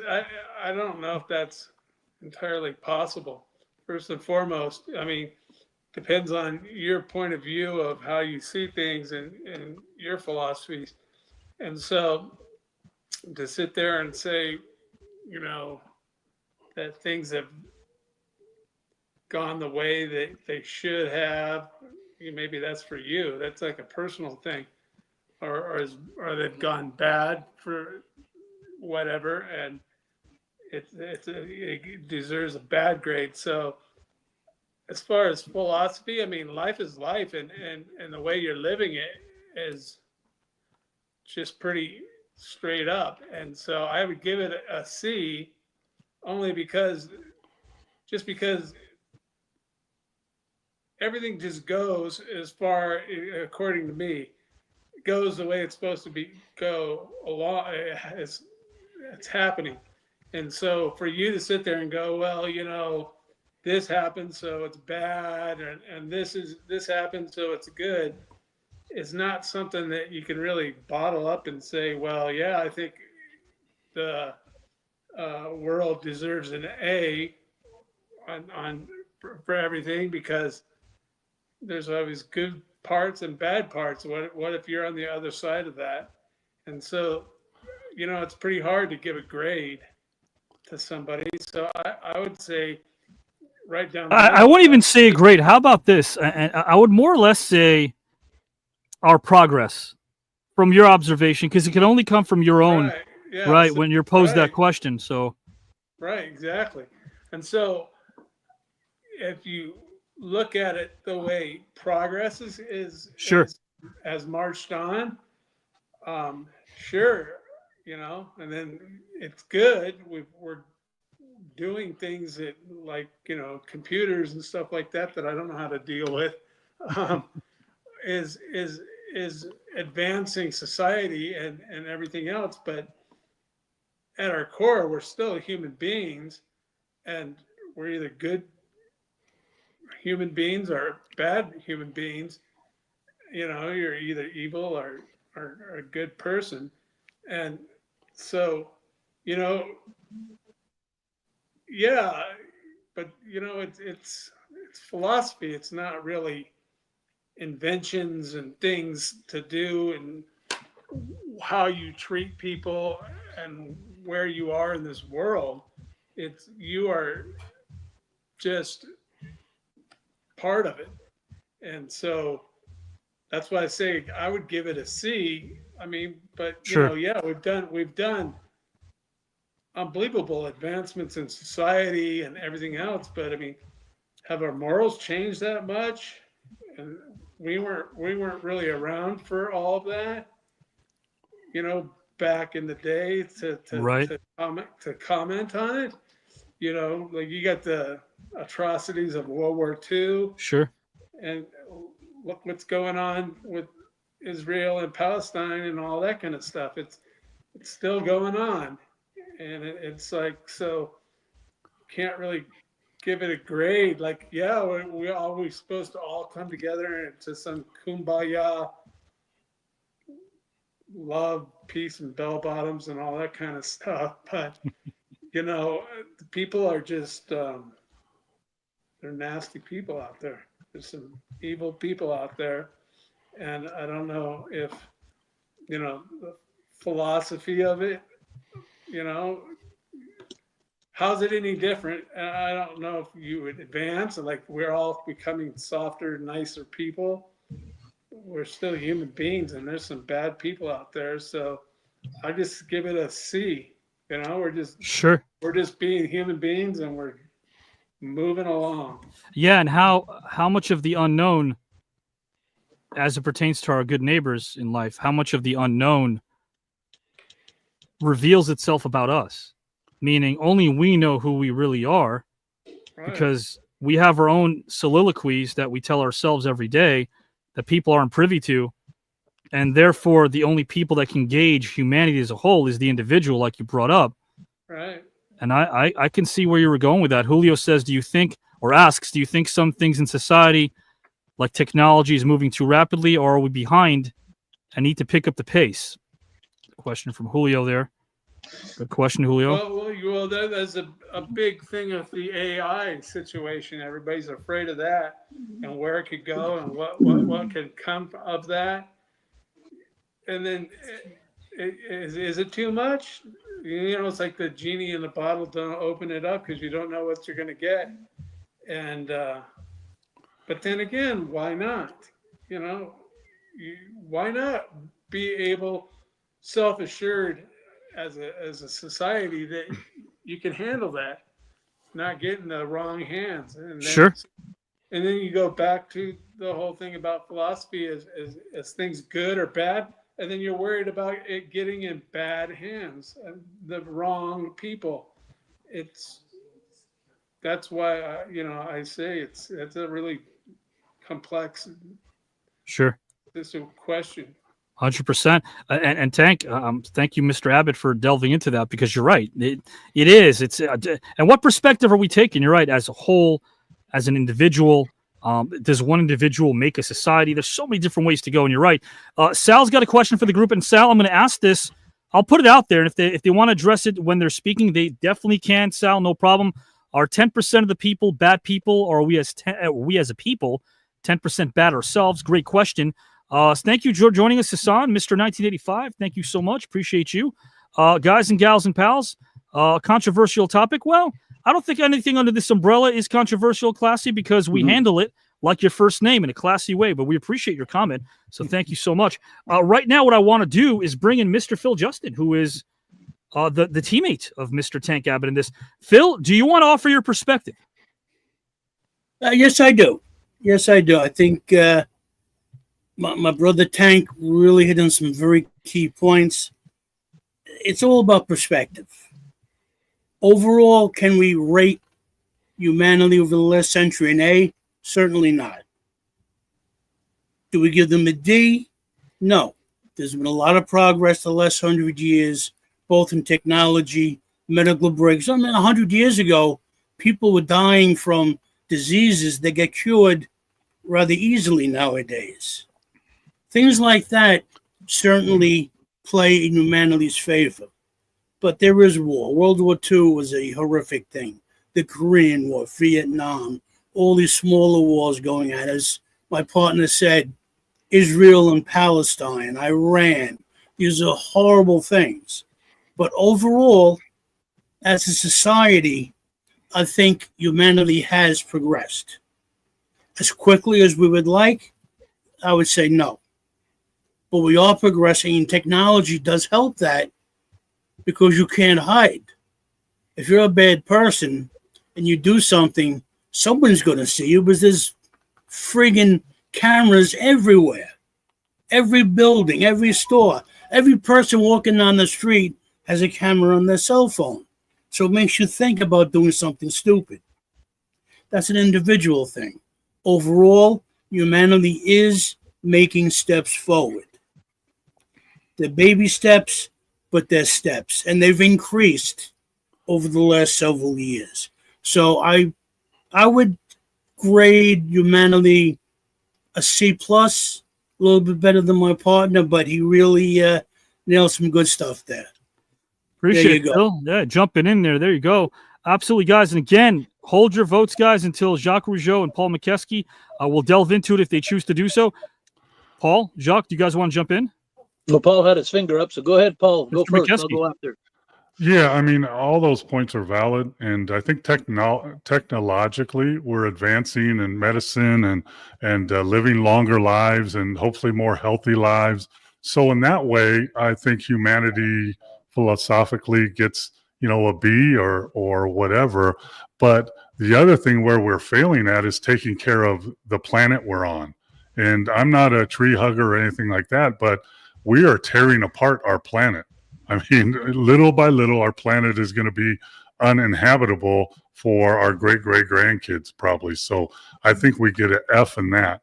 But in the long run, over the last 100 years, in my opinion, I think we haven't made much progress philosophically. And the point that I'm making is I think we still have the 1% high class, we have the middle class, and we have the lower class, no matter where you go. And I think that's been consistent throughout this 100 years, that there's still that separation. And I don't think we're making any progress in bringing that all together. I think we're actually getting more separated. And it's kind of scary. I'll just throw a little story out. Years ago, when I was coaching with the Dallas Mavericks, we went and we played a game in Mexico City. And Eduardo Nájera is one of the best basketball players that have come from Mexico. He was playing for us in Dallas. And, we went to some mansion of some guy, and it was just a mansion. But when driving there on the bus, it was just slums and just horrible. And we asked Eddie, you're like Michael Jordan here. Why don't you move your family here? He says, I would never move my family here because there's the high ups and then there's the low, and it's not changing. So in that essence, I would give us a C as average of making that gap a little shorter. Absolutely, yeah. And Eduardo Nájera, he played for the Mavericks right when they were coming back up. They had missed the playoffs for 11 years. Then they made an 0-1, and he was such a vital part of the bench as a 6th, 7th man. What a hustle player, Paul, right? Very, very much so. Yeah, he was a guy. He was 6'6", really strong, but he would guard a guard, and then he would guard Shaquille O'Neal. Right. That's right. And he didn't care. Nobody scared him, and he would. Well, tough as nails, wasn't he? Tough as nails. Yeah, and he made a great career of himself, and he's moved on. But when he said that to a bus full of NBA players who take Michael Jordan as, you could go. If I could go to a country and live like Michael Jordan, I might go there. I mean, that's, but he said, no, absolutely not. And that kind of stuck with me. Wow, that is incredible.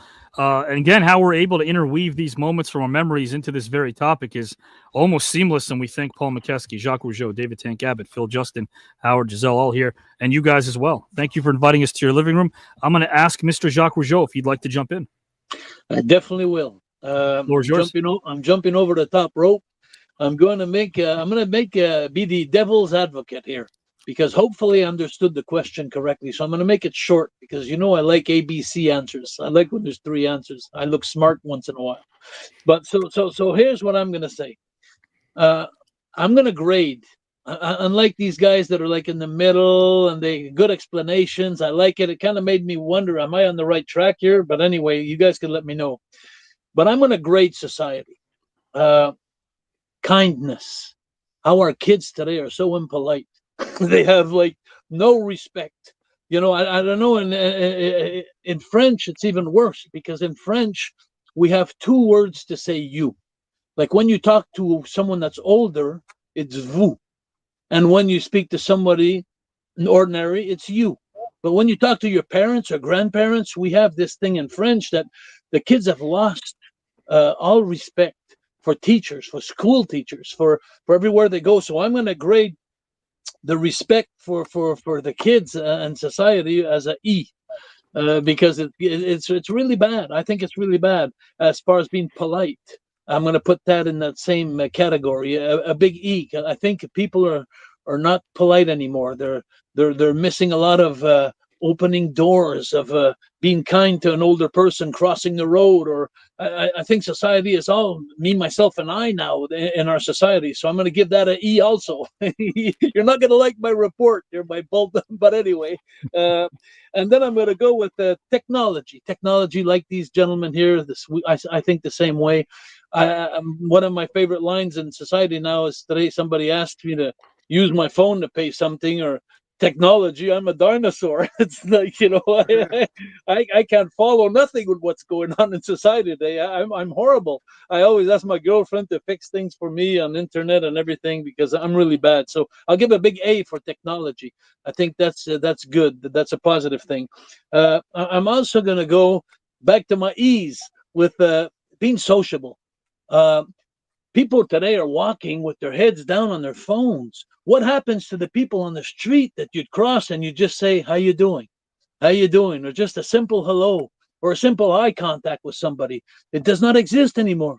Someone's on their phone. They're in their own little bubble. They're in the world. So I think that society is getting worse and worse in that point of view. So I'm giving it an E. And the last E I have that I had on my bullet, then my card here. How do you say it? My report card. That's the word I'm looking for in English. Is the kids are not doing sports anymore. They're all with their thumbs at home. They're all playing Nintendo and all these games, and they're sitting doing nothing. You see those nice, beautiful parks in the cities, like soccer parks, baseball parks. You rarely see kids playing baseball today, or just going on the court. You'll see a couple, even basketball. You'll go by a basketball court here, and you're lucky if you see one guy or two kids in the whole day, and go for so. Thank God they had a little bit of innovation in the last few years. In my town, they have skate parks now where you could see a couple of kids, but they're not a lot. The kids are more now on laptops. They're more on computers. They're so as far as sports goes, you know, I'm a guy like Tank and like Paul probably and Phil. I don't know, but I get up in the morning. I go to the gym. And I think that my body is the most important thing of the day. And when I get up in the morning, because my body makes me go through everything in life, you know, my health and everything. And I think today I see the kids, how they eat and how they don't do sports. So I'm going to have to give them an E also for our progress in there. So I hope that my message is okay. It's not too blunt or sure. No, I like how you broke that down. I really do. And also you're teaching us about, culturally speaking, you know, we sometimes forget there's a whole big wide world out there. And it seems like we can get the wrong view about the right side of humanity sometimes. And I love the way you guys all were able to relate to our audience, because I could see the comment section. And I think there's a lot of people that feel the same way, and I'm glad you guys are able to channel that.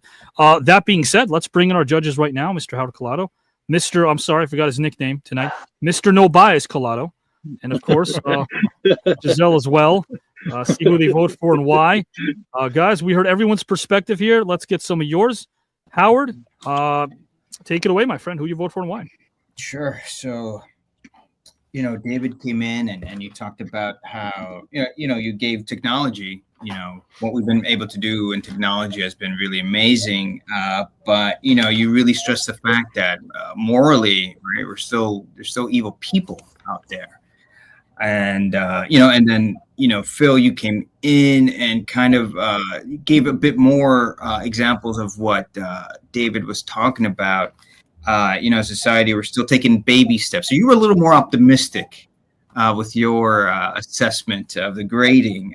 Paul also talked about technology, but Paul, you also brought the environment, which was great, and how we are gradually killing the environment. Ultimately, I went with who provided the most examples, who provided the most specific examples. So Jacques, when you came in and you talked about, we're not social anymore. Kids are not doing sports anymore. We're not polite anymore. We're not looking at each other anymore. Those examples for me is ultimately what motivated me to give you the point, you and Paul. Wait a minute. What are we getting over here? Are we getting? Is this a little chicanery over here?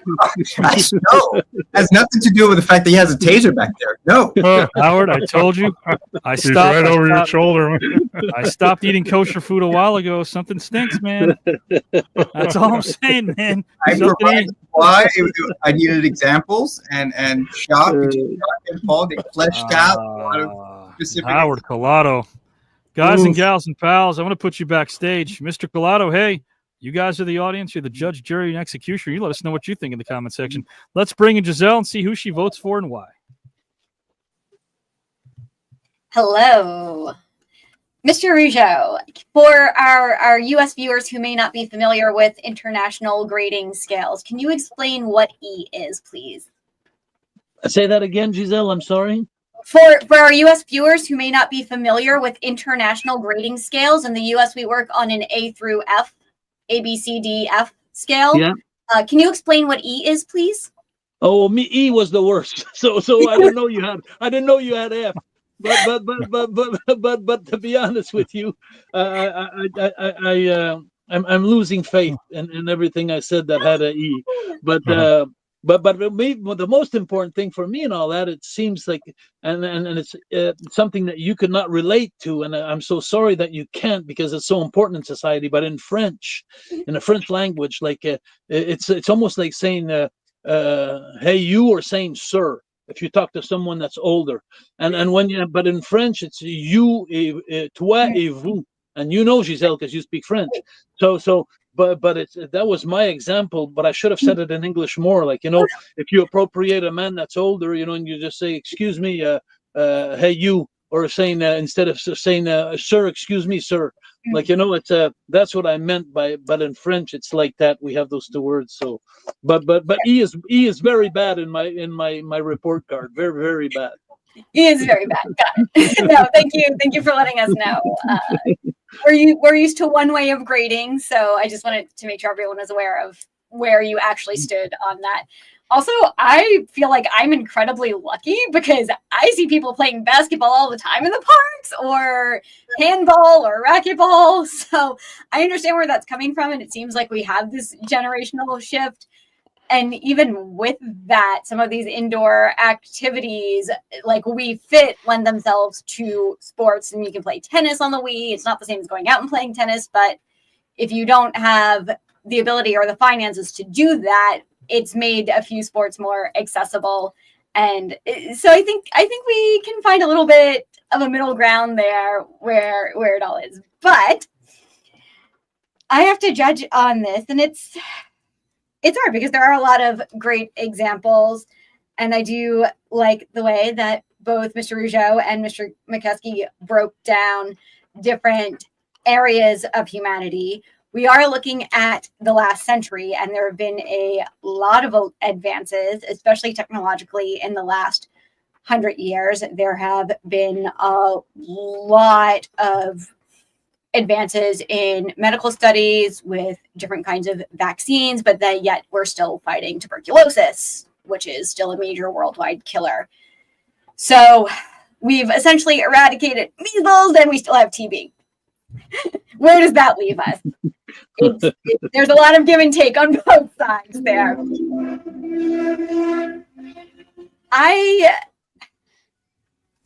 It's so hard, I think, to judge something when you're in the middle of it. You're seeing the good, you're seeing the bad, what's going back and forth and up and down and right and left and turning upside down.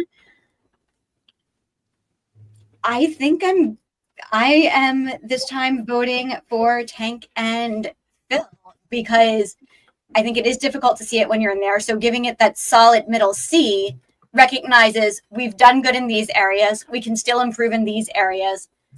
all I have is my perspective. This is what I know. This is what I see.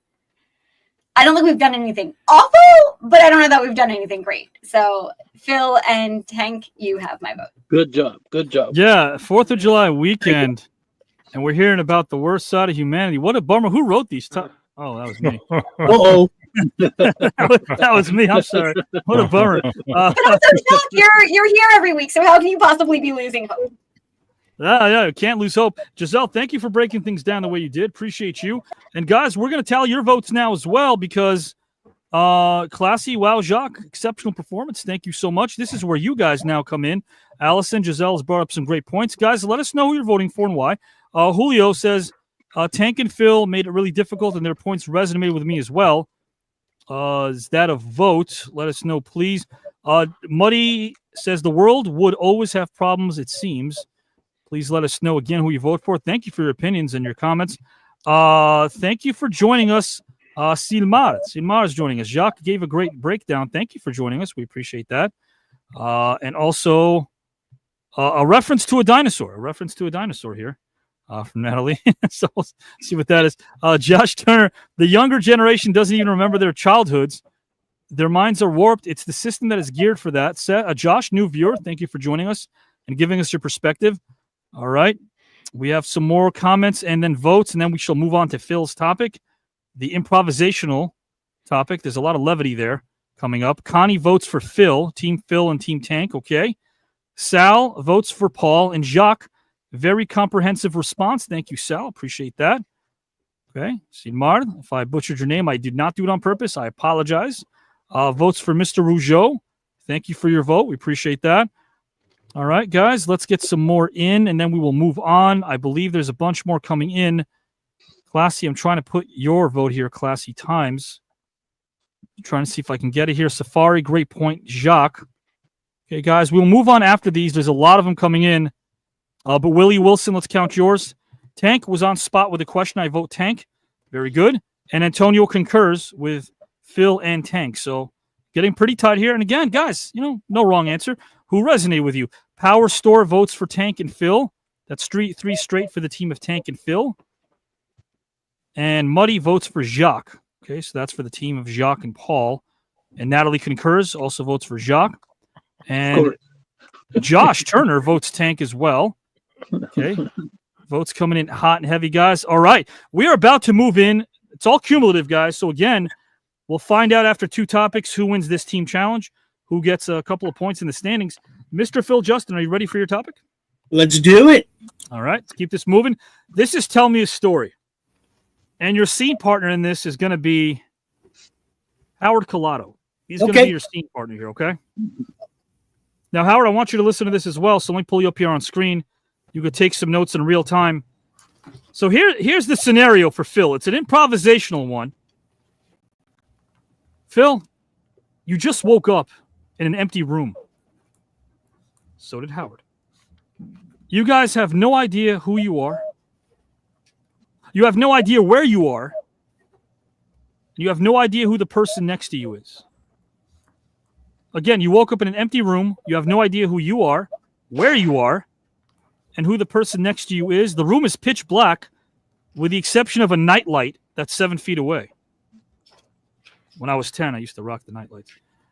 So here's what you're going to do. You're going to tell me a story by somehow connecting the following words or names to your story. When you wake up, you're going to connect the following words or names to your story. You're going to be speaking with one another. You both are not privy to where you are, where your surroundings are. Here are the words you're going to connect somehow to tell your story. You can use other words, but here are the words you have to hit somehow. Elvis Presley. Peanut butter. BMW. Henry Kissinger. I'll repeat them. Green M&Ms. Peace-loving alligators.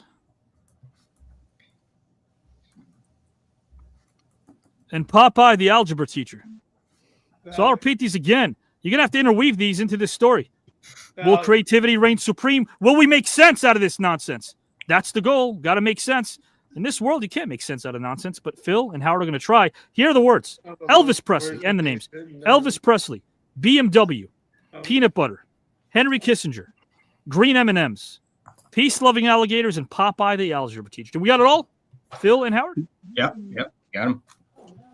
Thank you, Julio. This is going to be amazing indeed. And thank you, Sal.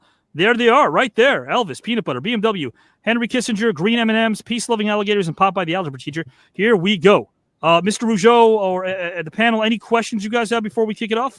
Who's Harry Kissinger? Oh, man, Henry Kissinger. Yeah, so I'm glad you brought that up. Think politics. Think politics. That's all I'll say because I want to see Phil and Howard go deeper, but think politics. The man was part of 4 administrations and only recently died a year ago. I mean, he was part of the cabinet with Nixon, with Kennedy. The guy was everywhere. But again, guys, will Phil and Howard tell us a story with these names and words? We'll find out. So again, set the stage. You guys wake up. It's pitch black. You have no idea who you are or who the other person is. There is a nightlight. That's the only thing that there is. And you're going to somehow gradually interweave all of this. Everyone else is going to go backstage. Howard and Phil. Phil, this is your category. It's your topic. So we're going to be studying Phil here, mostly more than Howard. Phil and Howard, the floor belongs to both of you. Oh. What happened? Hello? Yeah. A voice? Yeah, I hear you. Who are you? Who are you? Who are you? Well, no, you tell me first because I mean, right now I'm as scared as Elvis without a cheeseburger. Okay, so I'm really scared right now, and I need to figure out how I got here. I don't know how I got here. I was driving my BMW, and all of a sudden, everything went friggin' black. I could just barely make you figure out in this dim light here. I can't. What's going on here? What is going on here? Look, you're not Where's like my car? you're not dangerous, are you? You like you don't have anything on you, right? You're not here to harm me, right? Okay, because I'm I'm the kind of dude that's kind of like I'm a peace loving kind of alligator. Alligators seem dangerous, but that's who I am. I'm peaceful. I'm loving kind of an alligator guy. Look at my shirt. Look. I don't know what's going on here. I don't know where I am, how I got here. I'm not even sure who I am.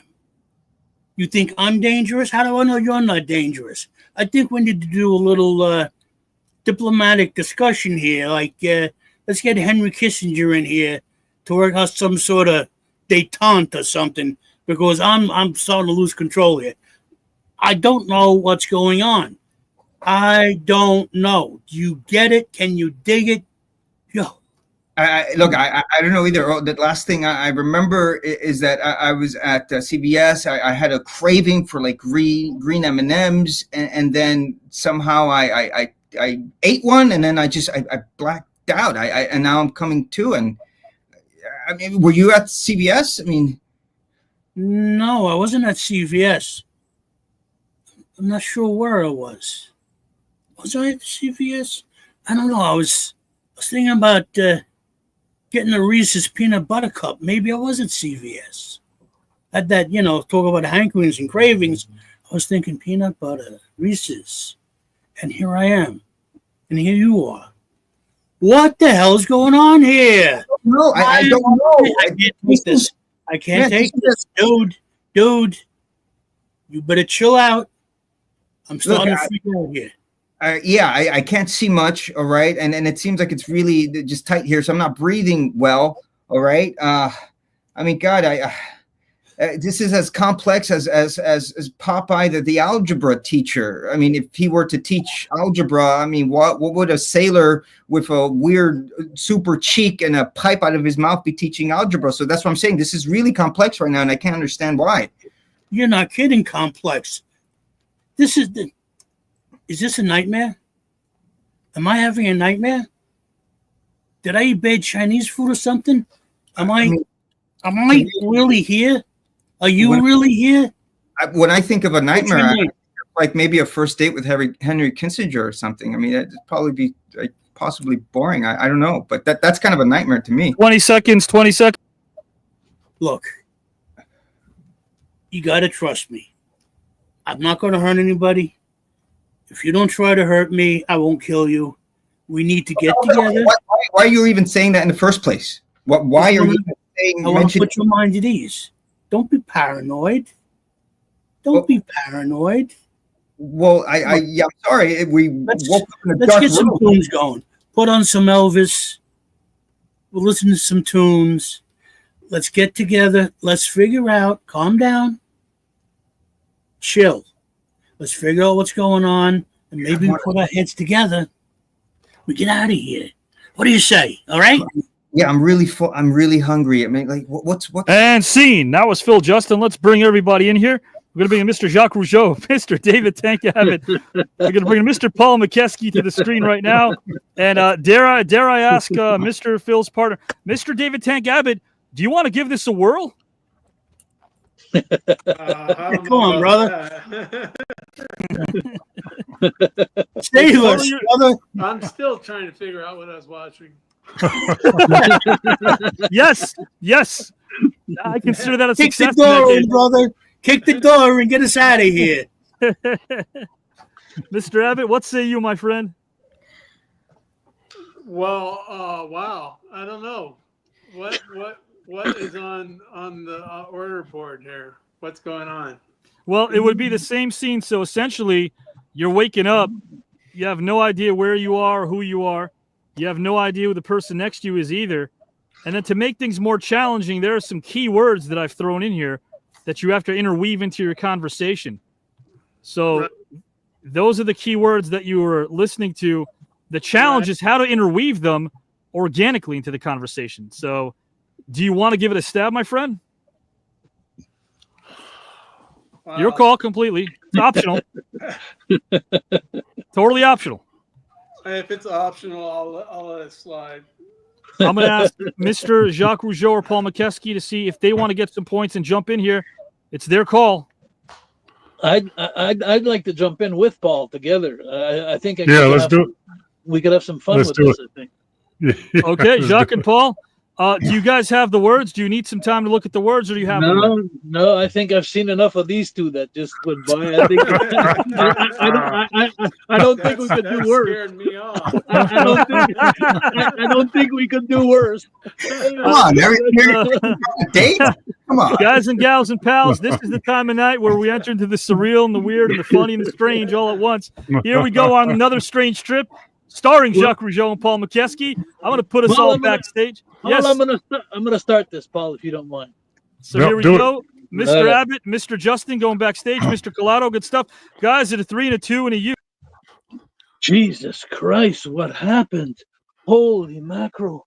I feel like I don't know. I don't know. It's so now it's it must be a car crash. It must be a car crash. Let me go out and check here and see. I can't see nothing. We hit the pole. I think we hit the pole. Was someone put something in our drinks last night? I mean, I can remember jumbled stuff like Elvis Presley driving a BMW, eating a peanut butter and jelly sandwich with green M&Ms in it. I can't. Geez, I can't see. Who are you? Were you in the other car? Jesus Christ, you're so big. You make me think you're Popeye or something. I was sitting next to you, but my feet were in the front seat.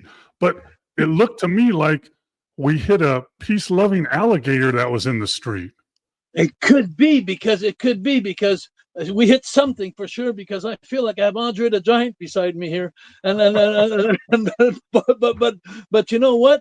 It's funny that you mentioned that, because I had with me, I had some green M&Ms, and I can't find them. I'm looking all over the place. Are you hurt?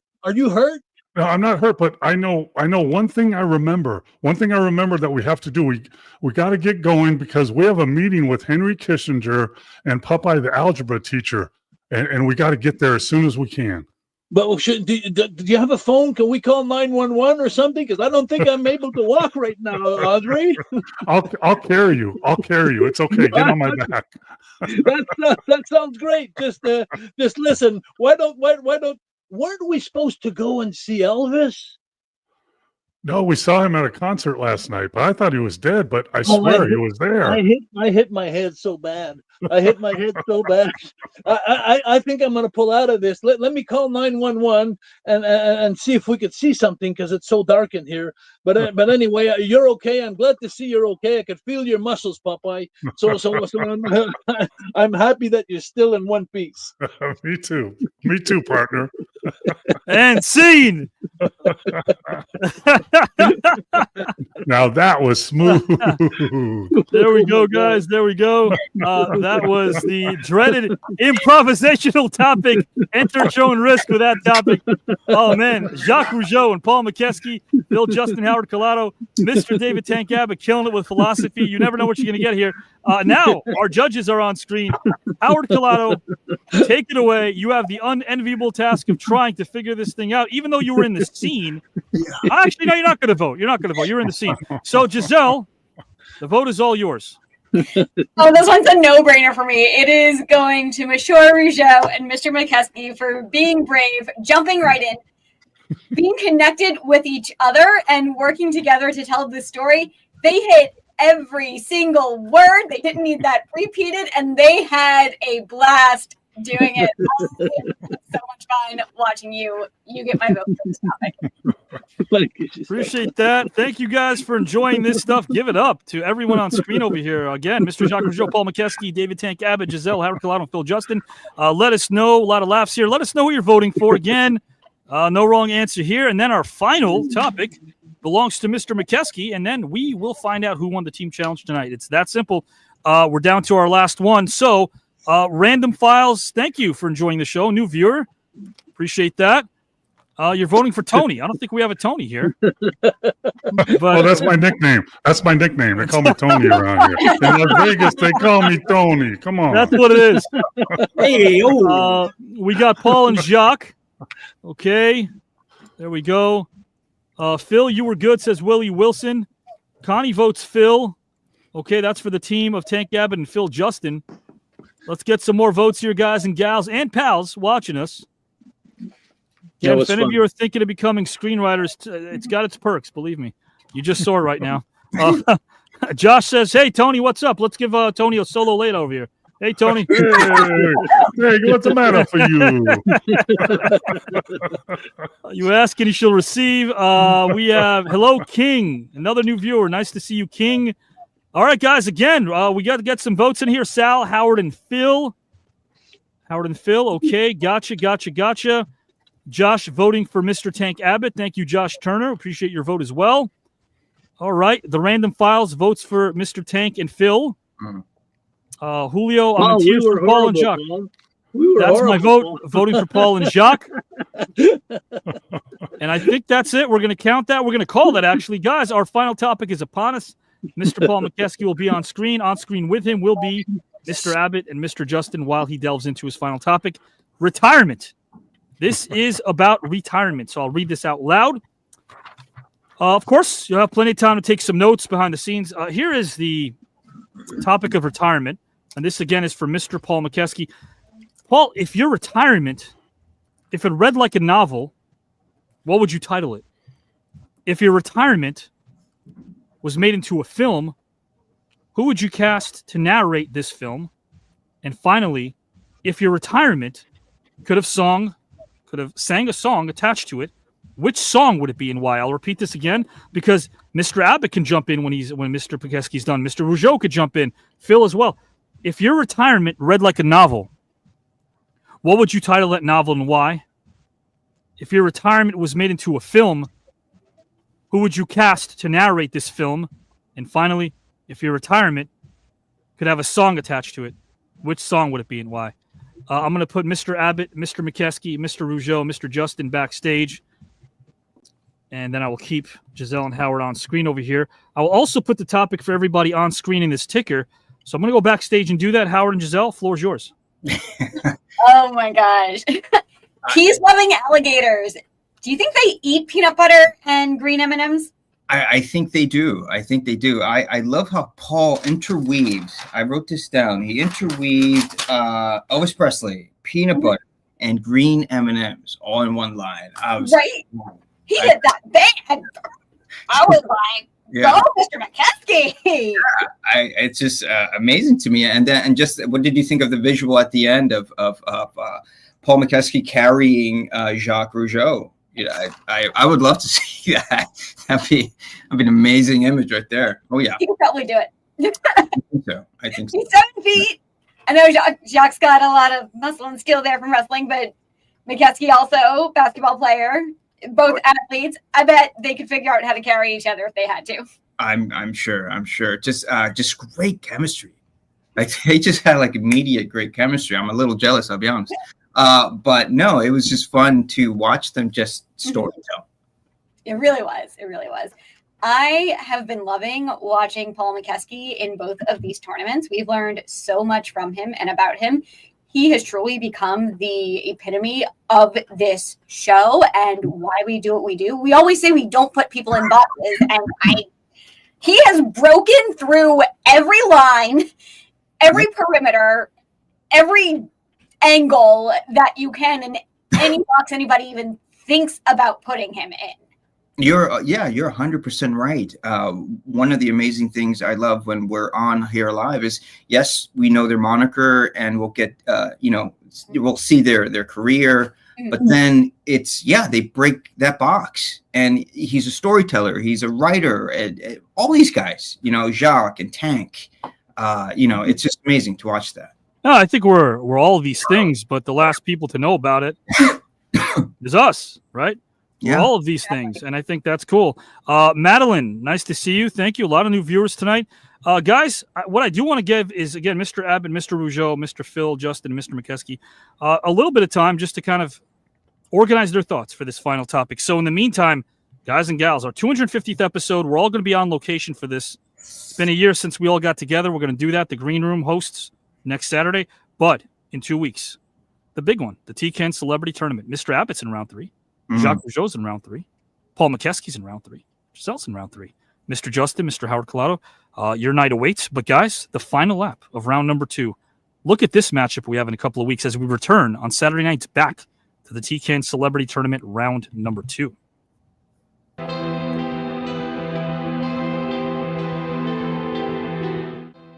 But what if you can actually go back in time and pick a deceased historical figure and coax this person, persuade them, convince them that running for the U.S. presidency in 2028 would be beneficial to mankind?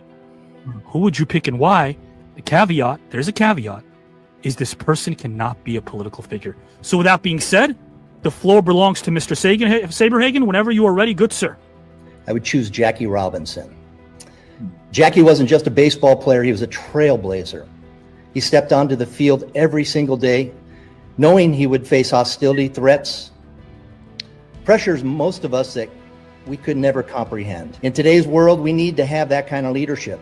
Someone who can take the hits, but still move forward. Someone who can unite people. Not stand at a podium, but by leading through actions. Jackie had an incredible ability to handle adversity while still performing at an elite level.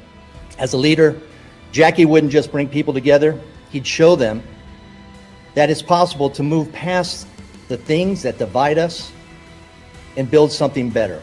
And maybe, just maybe, that lesson would extend beyond sports, beyond politics, and into the way we choose to live our lives every single day. We could use a leader who understands struggle, but chooses to lead with dignity, without ego. Mr. Antonio Davis, good sir, I will ask you the same question. I won't read the whole thing, but I'll kind of set it up for our fans. You're going back in time prior to the 20th century, and you could visit any historical figure that you want, and your objective is to inspire them and maybe even change the course of history. The catch is that this historical figure is only 5 years of age when you're visiting them. How will you inspire them? Who are they? And you'll do so by telling them a story from your own childhood that does epitomize perseverance, hope, and sheer will. My friend, the floor is yours whenever you're ready to go, good sir. Yeah, this was a tough one for me. You know, there was definitely so many different ways you can go with it. I choose Richard Allen. Richard Allen was a minister and an educator, and actually formed the AME Church, which now we call the African Methodist Episcopal Church. And the reason I know that is because my grandma, I grew up in that church, but I remember so many times her, dragging me to church, making sure that I set up and I listened, I sang the songs and all that.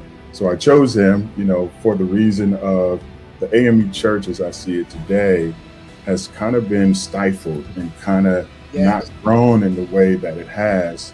And as I look into it, and now my mom is highly involved, some of it is just structural stuff. So I would try to go back to Richard Allen and kind of tell him a story, really just about myself. Like, hey, young boy, I know you're curious and smart and full of big dreams, but little man, as you grow older, you'll have an opportunity to really make some changes. So I would tell you, young man, I come all this way to tell you a secret. You're going to build something. You're going to build something super special. When you hear music or you see someone helping someone else, when you hear a little kid speaking out, I want you to smile. That means the house is growing. That means the church is alive. That means things are happening in the community. You're going to remember that I told you that a little boy like me who had a grandma, she took him to a place where there was love, there was acceptance, and all of that. Jake Roberts, in your opinion, good sir, what is the benefit of consciousness from an evolutionary standpoint? To be conscious is much more than being awake and being in tune, being in step. And to survive in this world, we have to consider so many things, so many choices to be made. And a lot of those choices can be life or death. And that's the sad part about it. And you can go down the wrong road real quick. But are you conscious enough to change? And change is what we all have to be open to. The fool is the one that won't change or doesn't respect change. Changes are a good thing because you can always change again. So being conscious of that opens the door for freedom. And if you're not free of drugs and alcohol, if you're not free from food, if you're not free from overworking your damn self, you need to have time for yourself, time to live, time to breathe. So being conscious of where you're at and what you need, truly need to survive. I'm not talking about greed. I'm talking about simple survival with life.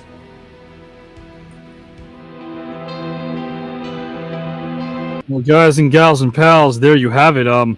Here on TKN, we don't worship the gods of sound bites. You're getting some depth. You're getting a lot of layers over here.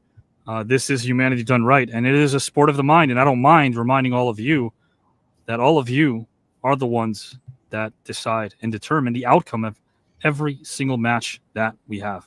I got goosebumps just listening to Jake, all those guys, and to think they're coming up again. So I'm excited. Just want to express that, man. Can't wait to see him again. No one likes to face themselves in front of the mirror, but if you don't, you're not going to face your shortcomings. Can't see yourself if you don't face yourself in the mirror, right? Can't see yourself. And that's what we're going to have on July 19th. Mr. Jake Roberts. In that video was not an NHL Hall of Famer, but that's a mystery participant added to this match. An NHL Hall of Famer. that we have never seen on the network will be a part of this match along with WWE Hall of Famer Jake the Snake Roberts, Baseball Hall of Famer Brett Saberhagen, and NBA great and legend Antonio Davis. 3 out of 4 we saw. Those were their first round matchups that you saw, or the 11th hours. And now they're in round number 2. 3 out of 4 will move on. That's Saturday night, July the 19th. That's the celebrity tournament. And right now, guys, we are giving you the team challenge. This is what we do on Wednesday nights, guys and gals and pals. This is what we do. So to Progresso, to our suits and ties who are watching, hey, tune in on Wednesdays as well, because this crew's holding it up on Saturdays and Wednesdays. The Jacques Rougeaus, the Tank Abbotts, the Phil Justins, the Paul Mokeskis, Giselle, Howard, Phil, they're holding up all of this on their big shoulders. So, hey, guys, thanks for joining us here. Appreciate the love in the comment section. You guys have to be the most positive bunch in the comment section in the history of social media. Like, we love you guys. Thank you, Tony. We got a Tony. We found a Tony. Tony! We got a Tony. All right. And guys and gals and pals, I promise you right now, Mr. Paul Mokeski might get an Oscar, a Grammy, and a Tony because he's up right now. He's next. So let's see what he brings. Mr. Paul Mokeski, I'm going to put you up here on screen, my friend. And Giselle and Howard are going to go backstage. Thank you, guys. Now, guys, on screen with Paul will be Phil Justin as well as Mr. David Tank Abbott. And Paul, whenever you're ready to go, for everybody else that's watching, guys, in case you want to know Paul's topic, right here, scrolling ticker, you can read it along as well. I'm going to read this one more time for our new viewers, and then we'll be off to the races. If your retirement read like a novel, what would you title it? If your retirement was made into a film, who would you cast to narrate this film? And finally, if your retirement could have a song attached to it, which song would it be and why? Guys and gals and pals in the comment section, the floor belongs to Mr. Mokeski. Well, first of all, after listening to all the shows and all the people talking, I never feel deep enough for this show. I mean, there's some amazing stuff that's said on this show, and I take it to heart. I'm 68 years old. I've been around the world. I know you guys have, but some of the stuff said on this show is just amazing to me. But to answer my question about retirement, the name of my book, and I've gone away from I had a chance to take the subject basketball, but I went to retirement. But I'm going to kind of reel it in a little bit, because the name of my book would be The Story of a Basketball Lifer. And not just, when I played, but my whole life. Being a child, my dad played basketball, shooting hoops in my front yard, becoming a high school star, loving the game, going to college. But it started when I was a kid, and awkward, tall, gangly kid that didn't feel fit in at parties or any of that stuff. But on the basketball court, I fit in and I knew where I stood. And that's why my love for that game grew. But then the game of basketball took me to Kansas, 1,500 miles away from my home in California. And then in the NBA for 12 years, also for coaching all over the world. I coached in the NBA. I coached in the Development League. I coached in the Olympics in London in 2012. And I've done camps all over the world. I think I've visited 42 countries, and I've shared my knowledge and love for the game, but also my coaching of the game of basketball, sharing my love of the game and the information of the game and what the game can give you if you treat it right, is one of the highlights of my life. So that's what I am, a basketball lifer. Always have been. I've never had a job in my life because I've coached for most of my career, and that's not been a job to me. That's just been a calling. And I would like to share some of the things in my book that people don't realize, how sports, in my case specifically basketball, can change a child's life and go on to their life. Where I have 2 sons that played in college and played overseas, and had my first grandchild a week ago, and seeing them grow and their love of the game. So that would be the name of my book, but not just the basketball part. Meeting people in China, in South Korea, in Italy, in France, and Spain, and seeing the love they have of the game and where it can get you, not only basketball wise, but in your life. You can learn a lot of stuff from sports, as you guys know, and that would be the name of my book. The voice, I thought about it for about 5.5 seconds because I absolutely, positively, no questions asked, know what the voice of my movie would be. And that would be James Earl Jones. Luke, you're my father. His voice is iconic. It just fits my physique, and that's the guy I would want. Voicing over my life in a movie. And the song, I thought about that for a while, and you know what I was leaning towards, guys? I'm too sexy for my shirt. That's what I was leaning towards, but no, I'm not doing that. No, that's not the song that I would have. The song that I thought about was Journey, Don't Stop Believing.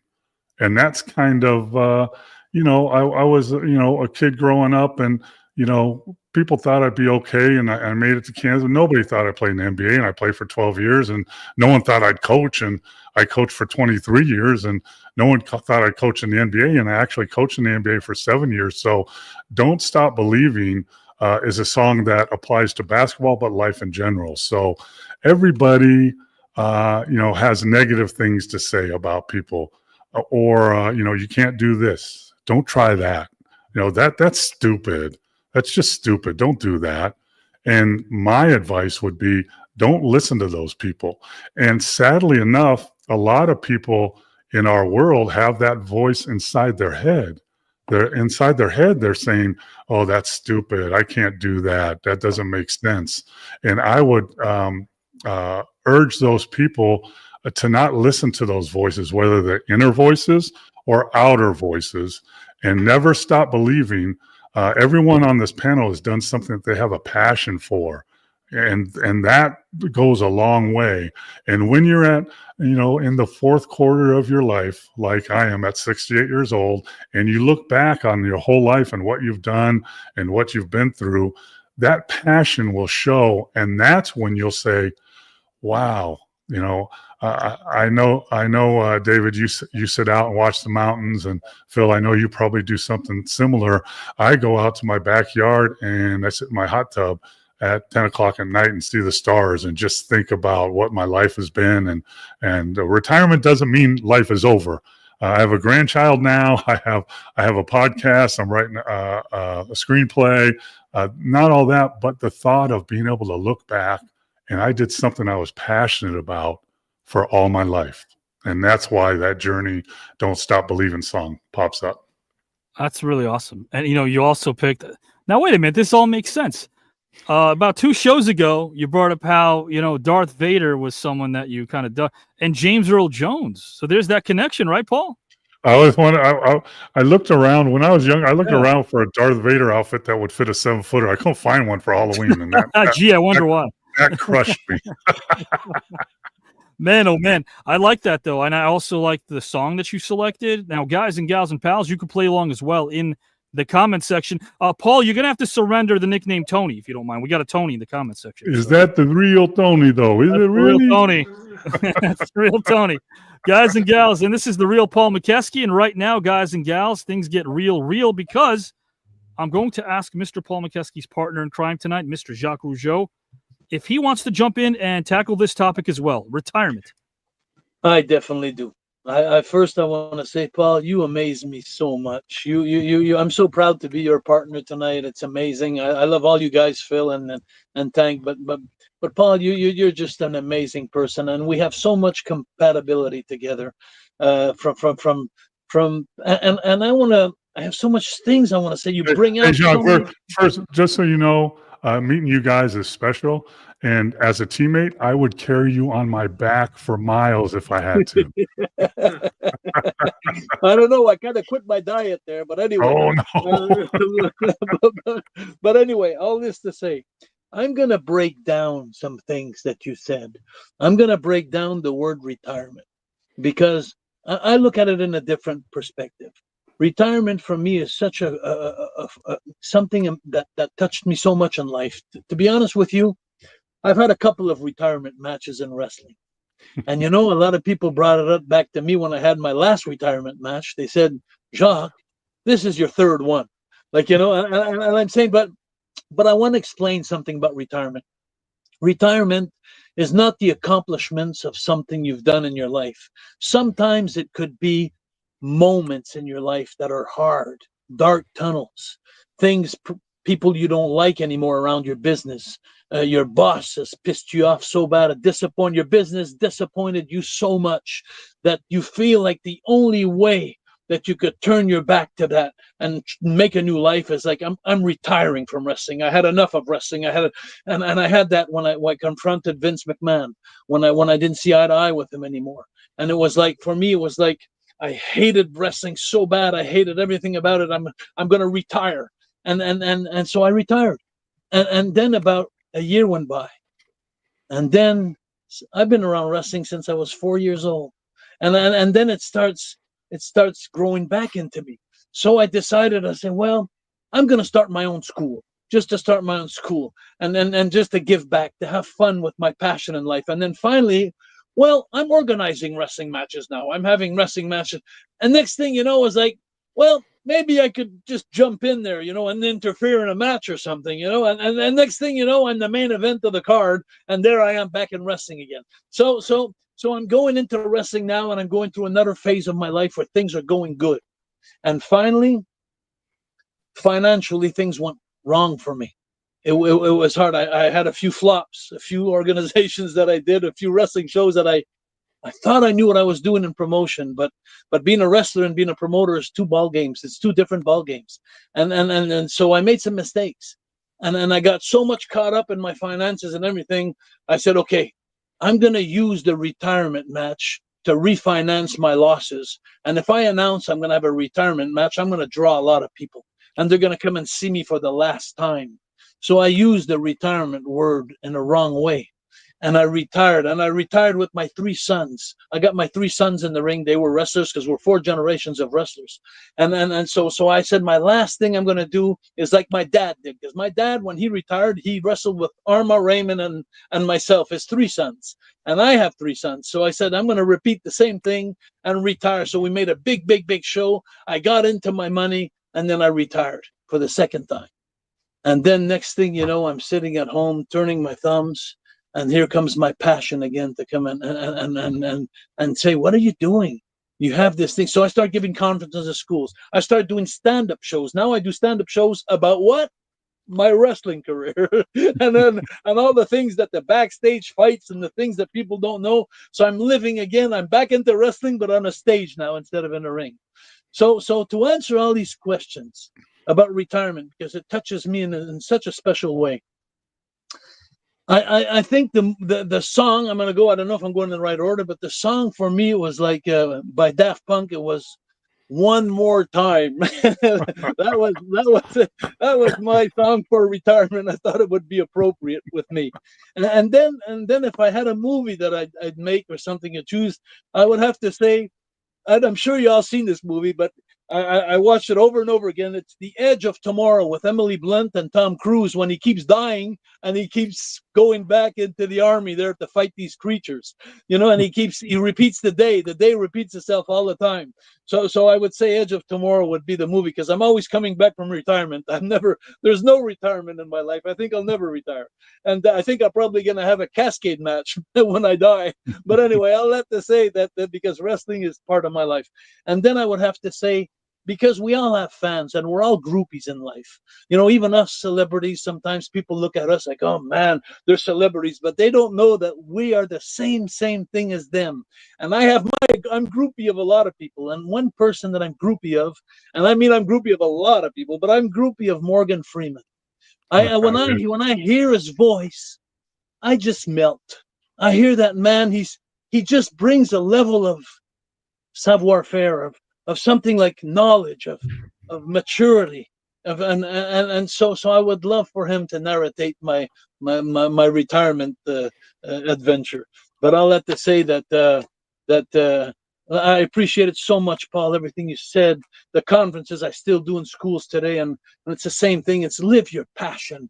You know, live your passion. Never retire from your passion, and I always tell kids in the schools, I said, you know what? Everybody has a passion inside of them. Everybody has one passion. So if when you're young and you want to try to live your passion and you go to it and you try it and you don't succeed, well, try again. And then if you don't succeed, if you're working out on it 3 hours a week to make it happen and it doesn't work, then work 6 hours the next time.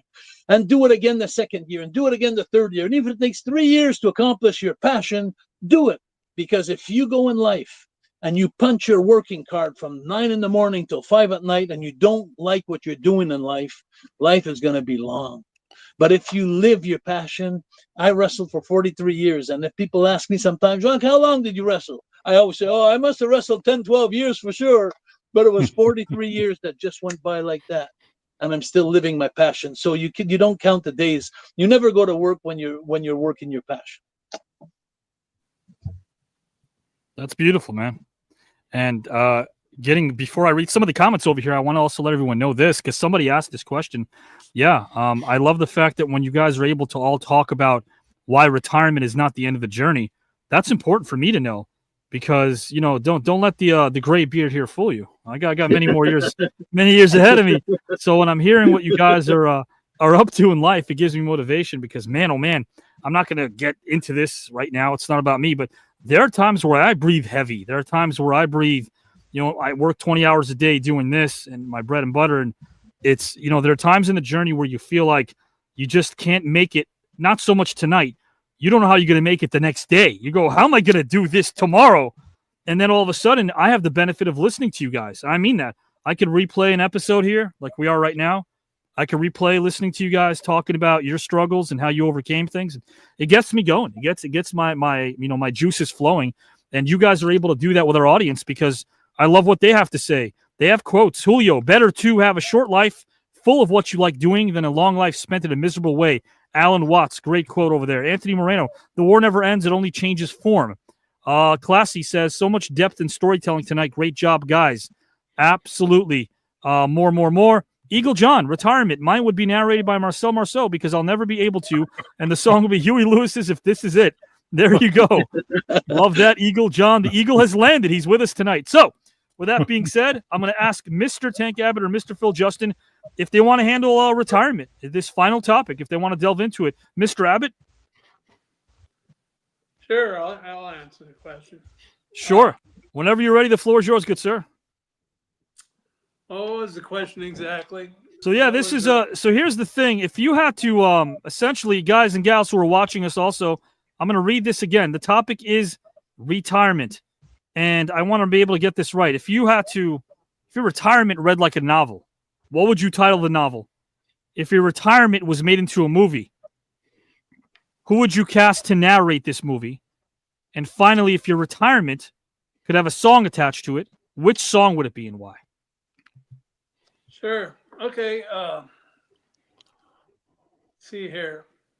Retirement.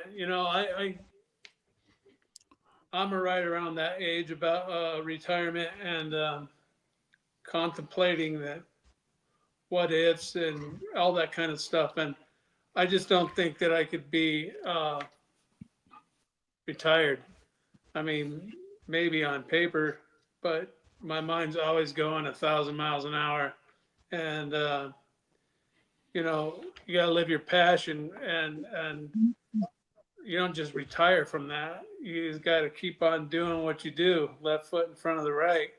And, so as far as retirement goes, I don't believe that I have a retirement at all. That's not for me. I always have to be doing something, whether it be staring at the mountains and pondering the world or actually lifting weights or writing in my book. But so retirement's just not even, it's a 4-letter word for somebody that doesn't know how to spell.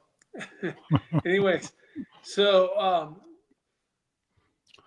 if I was going to write a novel, I would have to be the one I wrote, which is Before There Are Rules. And everything that I end up doing is not exactly the way you're supposed to do things. And I guess that'd be my motto. And I've written the book. It's 900 pages long, and it kind of discovers how myself, it's written in a novel form. Hero, his name's Walter Fox, but Walter Fox finds his meaning in life, and he goes out and he through twists and turns makes it happen. And so that would be the novel that I would most likely be the story of my life, even though it is a novel. And so as long as someone to narrate that, I was like thinking, all the classic names of people like you guys were saying, and before There Are Rules popped up in my head, and I think of Mean Gene Okerlund, and I used to spend a lot of time with him at the bar after shows, and my particular, we were friends as much as you can be in professional wrestling, and but he always was enthralled by his voice and his demeanor and his delivery, and so Mean Gene would definitely have to be the guy to read my novel, and the song that would fit along with that would have to be How Soon Is Now by the Smiths. Kind of, yeah, kind of just, because I've always been kind of outside of the box and on the fringe. And that movie, that song, How Soon Is Now, with Morrissey and Smiths, is definitely the song. That would be my whole wrapped up package right there. I love that, man. That's really cool. Nice. And again, it's great for you guys also to be able to, in the comment section, I keep bringing this up, to have your own conversations in there. You guys are having your own conversations about what we're doing here, and we appreciate that. Thanks for giving all the love to Tank Abbott, Phil Justin, Paul Mokeski, Jacques Rougeau. Awesome stuff here. You guys are really hitting it tonight. Hey, Avi, can I point something out?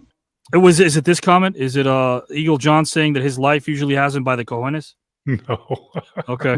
But I think retirement is misconstrued in the way I think about it. Okay. So I don't think of retirement as doing nothing. I think of retirement as doing what the hell you want to do when you want to do it. That's my retirement. Now, I played for 12 years. Then I played overseas looking for a job, looking for a contract. Then I coached for 20 years trying to get to the next job. If I get fired, where am I going to go? How am I going to make money? How am I going to survive with my family? But retirement to me, I mean, I just, working on my screenplay, almost done with the second script. I have a TV show, Basketball Past, Present, and Future, that's on YouTube and all these channels. I have another podcast that I do on Monday nights. So, and I go to the gym here, the top 100 high school players. I went and saw some of my NBA friends that scout and stuff like that. So I think, retirement, it's not doing nothing. It's being able to do what the hell you want with my passion. I used to have to chase my passion. I had to find a job, whether it was playing or coaching. Right.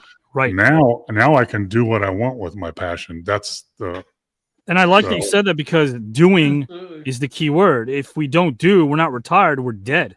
Yeah. And then and also people say, I played for 12 years. When did you retire? I didn't retire. They just didn't offer me any more contracts. So I had to move on. Right. You know what would change that? Go, Mr. Rougeau, please. Yeah. No. I had someone that really comes to my mind when he's talking, Paul. He always waking things in my brain. But I heard some people talk about retirement saying retirement is being occupied, but not preoccupied. Yeah, it's good. I like that. I like that a lot too. There's some gems too in the comment section. Mr. Gary Lopez. Gary, thank you for joining us. I don't know if I would have had the motivation to go back to the gym if Josh Turner didn't motivate me to go back, push me to keep going, even when I don't want to go that day. That's great to hear. That's great. You can either go to the gym or in the gym, right? A lot of people go around the gym. It's good to go inside the gym. Don't Man, walk when you get in the gym, do something in the gym. Don't sit there on your phone. Yes, It reminds me when I was young. I used to run to the gym. Now I run out of the gym. Getting some good cardio either way. Thank you, Chini, for loving this topic. My show, Josh says, is always pushing the boundaries. Let us know about it. Julio says, yes, Paul summed up my comment exactly. Retirement, being able to start your personal trip through peace in your life with no distractions. Paul summed it up perfectly. And by the way, guys, again, voting who resonated most with you. We'll kick it over to Phil. So once Phil is done in the comment section, you guys can start voting once Phil is finished. Our judges will as well. And then we shall call it a night. Phil, do you want to tackle this? I certainly do, sir. Thank you. Floor is yours. Thank you. Let me preface this by saying that technically I'm a retiree because I did put in my papers. As my esteemed colleagues have all said, doesn't mean I'm just sitting here. I'm not, under 6 feet of dirt, still going, but I have retired.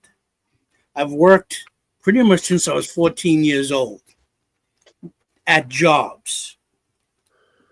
I always had this, when I got to college, I realized that I had a creative side to me.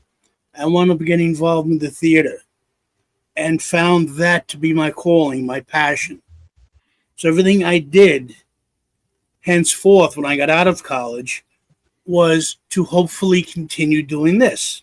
I eventually started doing film and TV here and there because I always had to have a job to pay the bills.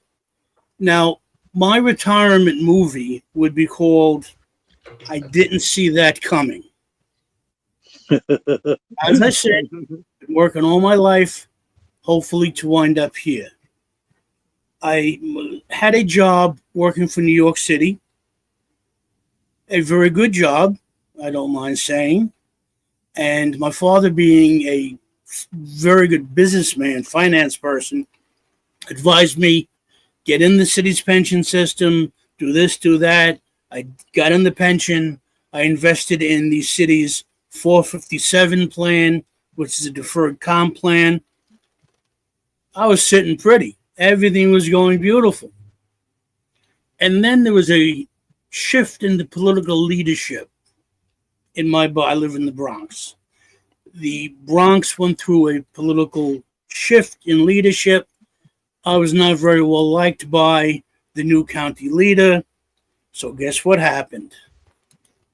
Retired. Bye. And I was out the door. It bothered me, but not so much because this is what I want to do.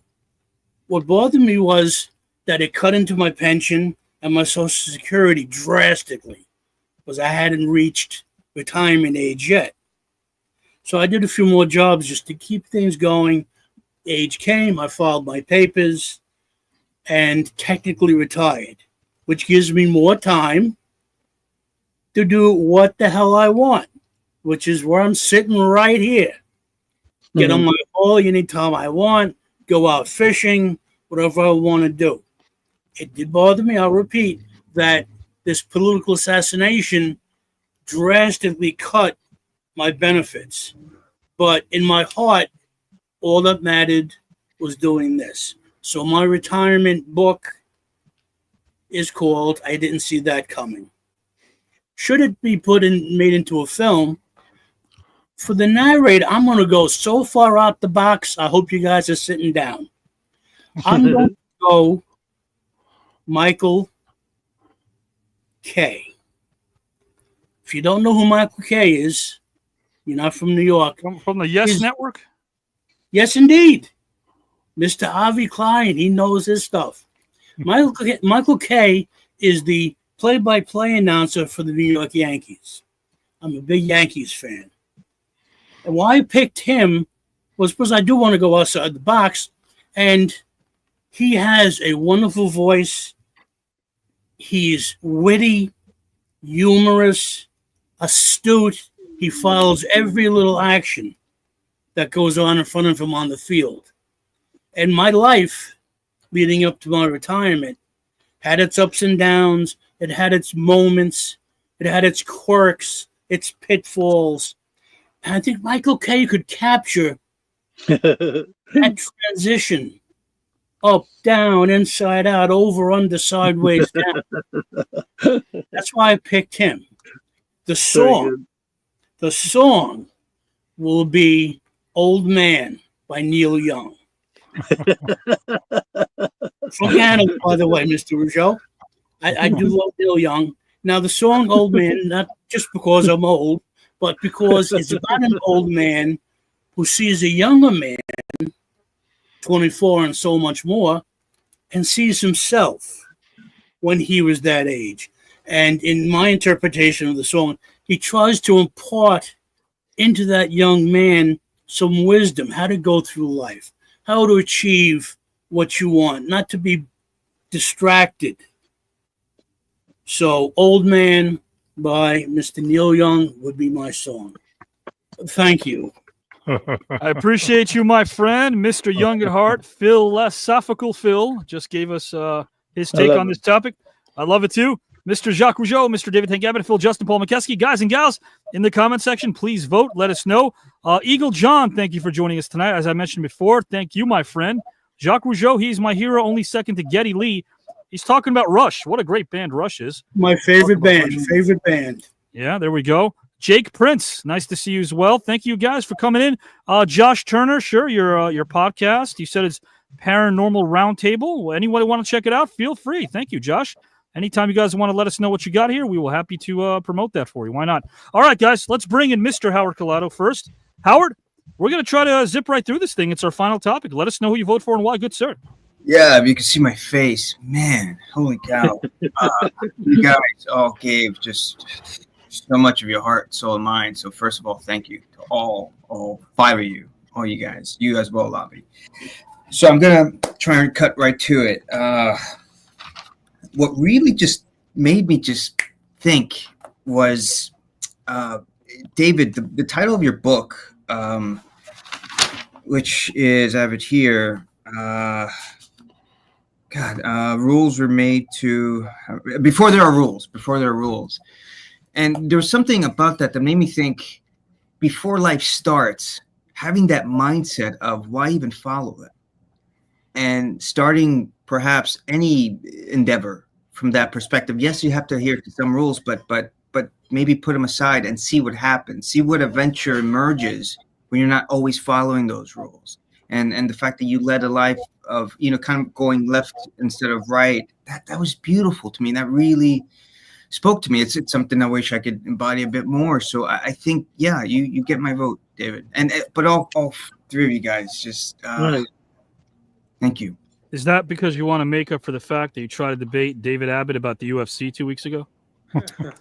I mean, that didn't go too well, Howard. That didn't go too well. Oh, man. Mr. Howard Collado, great stuff. Great scene earlier as well, my friend. I put you backstage, and I bring Giselle and see who she votes for and why. Oof. Got to end with the toughest one of the night, don't we? Oh, I don't know if I'm ready for this one. So now y'all see how difficult it is every Saturday, but having to hear 4 answers makes it even that much more difficult. Such a great question. We work all of our lives toward something, and if you can do it as your passion and allow your passion to make money, I wouldn't go so far as to say you never work a day in your life, but it does make it a little bit easier. I know some people would rather keep their passions as their hobbies because they don't want to lose that zeal and that zest they have for it.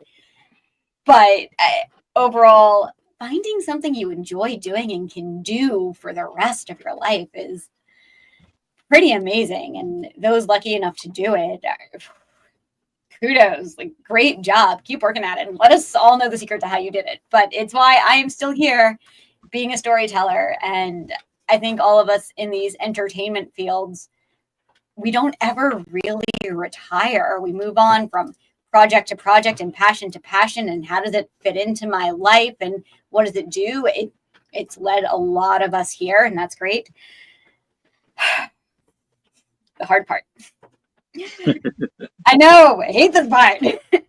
Also, I love it because it means we had such amazing conversation this evening, which is what TKN is all about always. But for this final one, I will go with the team of Mr. Paul Mokeski and Mr. Jacques Rougeau for really bringing all of the elements together in a clear manner, in a concise manner, while still giving a ton of details about what led them to these titles, to these songs, to these narrators, to these conclusions, and really how it encompassed all of their lives thus far. Thank you, Giselle. Thank you again for that great breakdown. And Giselle, if you can tally this as well, I'd really appreciate that in the back. We got some votes. All right, let's find out who won the team challenge tonight. Madeline votes Tank. So let's tally this up here in the back. Giselle, thank you so much for that. We have Josh. I like all gentlemen, but Tank is what brought me here. So again, this is for the team of Phil and Tank.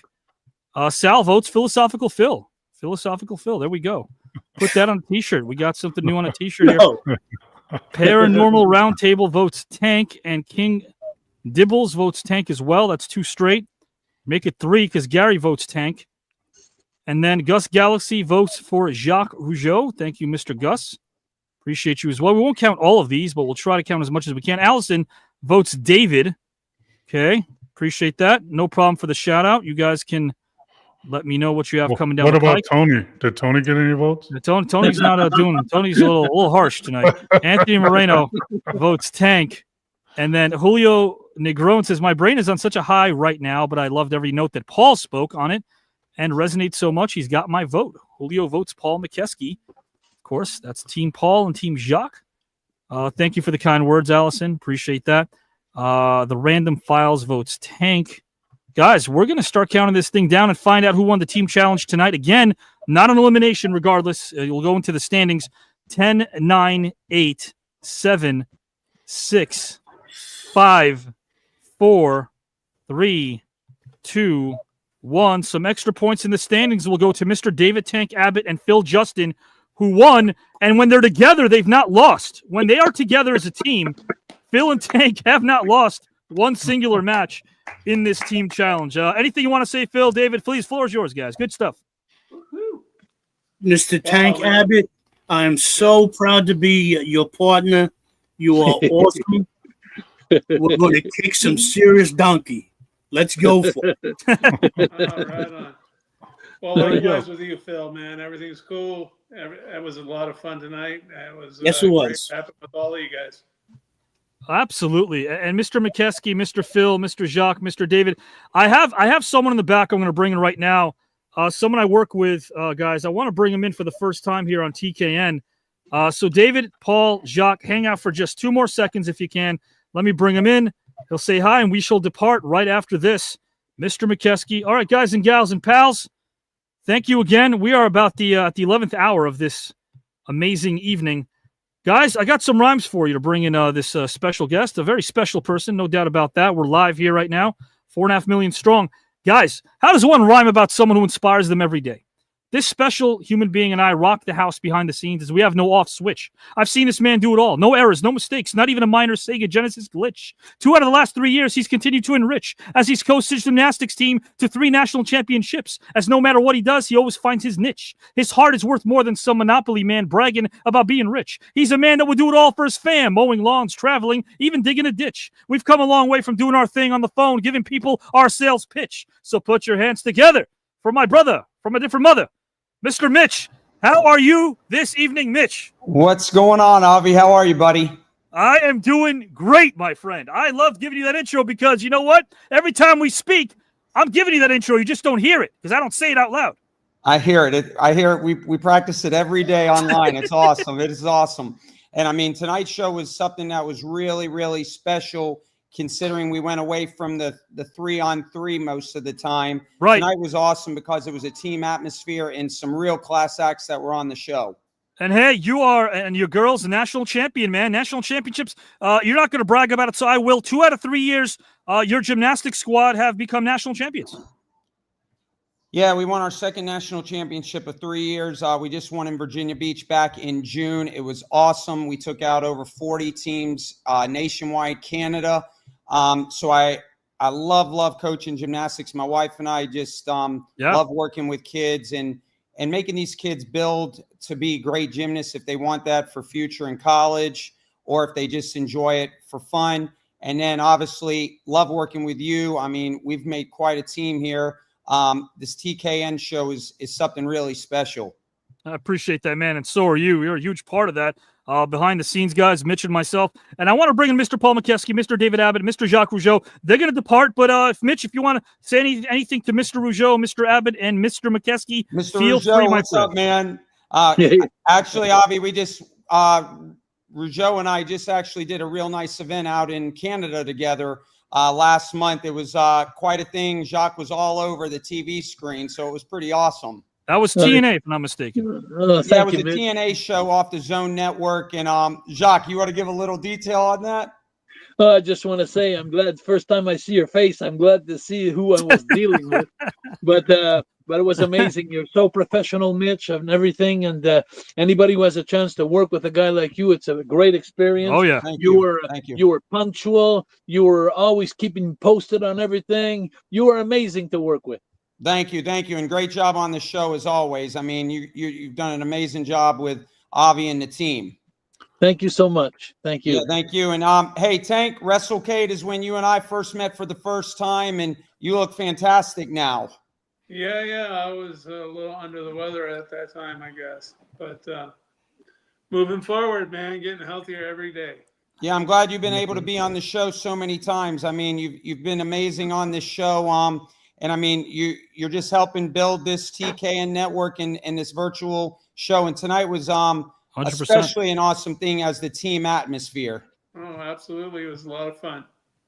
And Paul, I mean, you and I've connected for about 6-7 months now. And it's been a pleasure. And I mean, we're making a lot of strides and everything. I'm excited to see all your other stuff that you're doing with the TKN network. Absolutely, Coach. Yeah. And I'll say this as well, Mr. Mitch, Jacques, Paul, and David, they might be with us because we're going live. Live events coming up for TKN. We're not announcing anything official, but we're planning it. And I would love to have this amazing group that I call family with us. Mr. David Tank Abbott, Mr. Paul Mokeski, Mr. Jacques Rougeau. Anything before you depart, anything for our viewers, anything you want to say before you guys call it an evening? Have a good one. Be happy. That's it. That's what it's all about. I just want to say that this is amazing. I'm so humbled to be with all you great people out there that are teaching me week after week. I'm not only a judge sometimes, a participant sometimes. I'm also a big fan. I'm there every week to follow and to critic and to criticize and to encourage. And I learned so much about politics, and I'm so naive in life except wrestling. And now with you guys, I'm learning all kinds of stuff. And since all these topics that we're doing are coming back around in different forms, different ways of the questions, it's becoming that it's getting in my brain now. I'm learning. So this show is absolutely amazing. And Jacques, it was great having you as a teammate. Even though we didn't win the game tonight, I won because I had you as a teammate and got to know you better. So love that. We're winners, brother. And Paul, you got a new nickname. Hey, Tony. We got Tony, guys. We got Paul, Tony, Mokeski in the house. Jacques, David, Paul please enjoy Thank you, Paul. I want to say this. I forgot. I'm just so moved by everybody here. But Paul, you're such an impressive person to hear speak, and so much knowledge and fun to listen to. When I go to Vegas, I'm going to try to get your number and we can have a beer together or something. Absolutely. Yeah. I love that. And Jacques, thank you for that poem earlier, man. It really touched me. Thanks so much for those kind words, my friend. Mr. David Tank Abbott, you're a special person, man. I consider you a dear friend. You guys were there even when my pop passed, man. You're always there to lift me up. Paul, love our new partnership and friendship as well. I hope all three of you kind gentlemen enjoy the rest of your weekend, guys. I love Phil, by the way. I got to tell you, Phil is great. Phil is great. 100%. Thank you, Jacques. I love you. You guys, and let me just quickly say, Paul Mokeski, congratulations on the birth of your grandchild. Oh, thank you. Yes. Congratulations. Beautiful thing. It is a beautiful thing. And you know what, guys? He's perfect. I'll tell you what. Phil won the unofficial award of being able to somehow wear something heavier than my blazers on this show for 2 hours. He's been rocking a leather jacket for 3 hours in 95-degree Bronx, New York heat. So there you go. Is that the grandchild? Let me give you a solo. Guys, what's the name? Wow. What's his name, Paul? Wow. Paul, what's his name? Hunter James Mokeski. That's a strong And name. he's already got a nasty left hook. I noticed that yesterday. Congratulations. Way to That's go. amazing. Beautiful. Well, guys, again, thank you for joining us tonight. I'll see you all real soon and have a great rest of the weekend, guys. Good night, guys. Good night, everybody. guys. Good night. Thank- Thank you, guys. Appreciate you guys a ton. Absolutely. Mr. Mokeski, thank you, brother. Man, oh, man. Where did Mitch go? Mitch just signed out? Mitch signed out. Where are you, Phil? Let's bring you in here, Howard, Giselle. Guys and gals, we're about to call this thing a show at 2 hours and 34 minutes, but what I wanted to remind you again is take this in. Take this in. If you're not fans of the sport of wrestling or UFC or basketball, I dare say you're fans of the human beings that are so happened to be called the Mountie, Jacques Rougeau, or the Tank, Mr. David Abbott, or Tony, Paul Mokeski. But then when you strip away the nicknames and the monikers, you get to know the names. You get to know Jacques, David, and Paul. And that's what this show will offer you. I promise you there's a bevy of other options out there. There's some really good stuff out there. There's some great channels. There's some great shows. You'll get to know about careers in their traditional sense. Phil brought up Michael Kay, one of the best interviewers around. No doubt. I love his one-on-one. The one he had with Shaq was really good on the Yes Network. Yeah. But there's so many great interviewers out there. So when I say I'm not an interviewer, it's not an insult to anybody else who is, but I'm a conversationalist. And if you want a conversation, you want to get to know the person behind the persona, that's what this is. That's what TKN is going to continue to be. And we're going to do it every single time we're live. Guys, this is going to go dark. This episode, unlike every Saturday episode, you're not going to see it, but you might see it tomorrow when we upload it. You might see it Monday or Tuesday. Tune into our channel every day. Click videos. You'll see this again. But we are going to be live this Wednesday with another team challenge. You just saw one. How about the team challenge this Wednesday? And next Saturday, guys, it all goes down, our 250th episode. Consecutive. We've never missed a day, never missed a night since we started this thing 5 years ago. It's going to be special. We're all going to be in each other's company.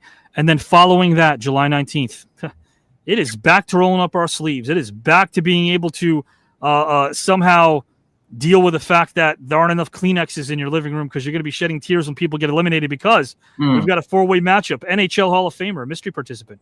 We've got Jake the Snake Roberts, who's a WWE Hall of Famer. We got NBA legend and also president and CEO of the Retired Players Association of the NBA, Antonio Davis. And we have Baseball Hall of Famer Brett Saberhagen. Just think of that. We're going to see that, right? We're going to see 3 out of 4 of these great legends will advance to round number 3, which is around the corner. So, guys, again, give it up to Howard. Get up to Phil. Phil and Tank are undefeated in this team challenge together. Have a great 4th of July weekend. Guys, please come back because the comments help us. The likes helps us. The shares help us. We want to see as many comments and likes and shares. I tip my hat off to you guys. I'll actually take this whole thing off. Whoa, hat hair. There's some hat hair going on, so I'll just let this thing down if I can. Guys, I'll be sans headphones. No headphones, but let your hair down. Enjoy what's left of your weekend. Sunday night is upon you. Howard, Phil, and Giselle, love you guys. Love what you brought. Could not have spent a 4th of July weekend with better people than you, and Howard as well. Guys and gals and pals, here's our outro. It's a short one, but here's what we have in store for you next Saturday night.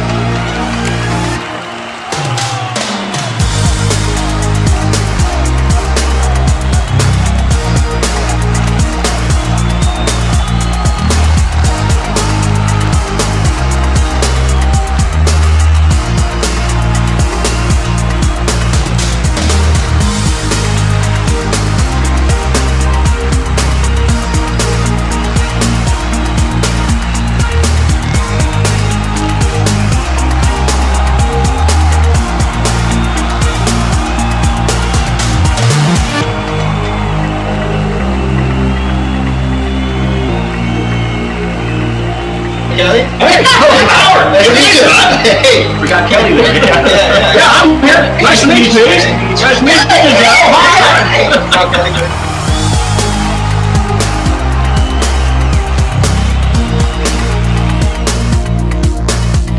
Hey, Kelly! 200, baby! How do you feel about that? But yeah, 200 episodes, and it's it's easy for me because I first appeared just out of the stands, the virtual seats, part of the engine, at episode 100. So I've been here 100 weeks now. Hey, Kelly, 200! Oh! How you feeling? I have a Claymore. I feel pumped.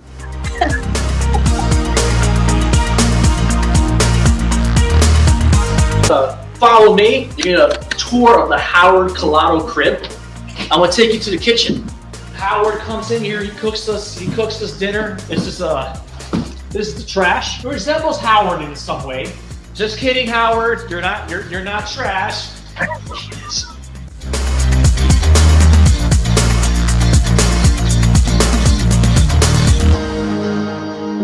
Waiting for this moment where we could all finally embrace. Wondering if it would ever come or if we would be stuck in the virtual world forever. But we did it. Yeah. We made it here. And the day finally came where we could all say in person, you are my brother. You are my sister. You are my brother. You are my sister. You are my brother. You are my sister. You are my brother. You are my sister. 20+ years since I've seen this motherfucker. He had the audacity to tell me that he's 5'9". Does that look like 5'9" to you? I don't think so. It's about like it's an ambitious fun guy. More no. Happy 200. It's so wonderful to see you all.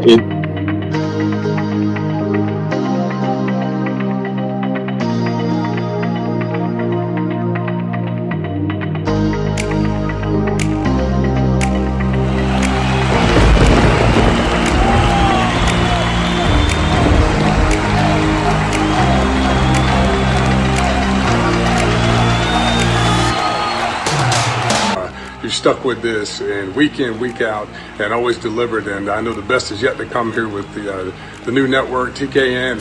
Congratulations. This is amazing. For your 200th show. That's quite an accomplishment to be able to put that many shows together. But I have just learned so much from so many of Avi's hosts, and I just want to encourage you guys to invite everybody you know, because this is such a grassroots kind of movement. Avi, congratulations on your 200th show. You continue to be a great inspiration to all of us. And not only that, the magnetism part, where you steal their heart and you make them want to come back for more.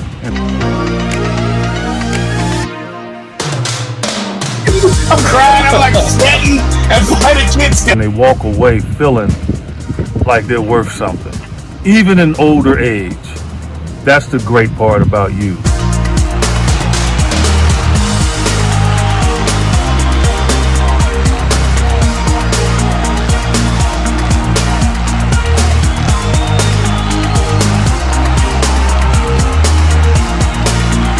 Avi to Pete, look at the penmanship. Huh?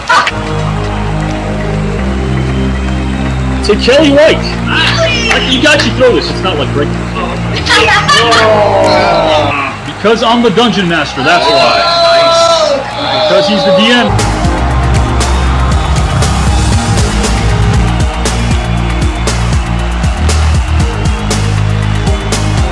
The greatest gift for the best. Oh, I didn't see that part. Well, give me that. That was for me. What makes sense out of this is that these are family members by choice. These are brothers and sisters that I choose to call my family by choice.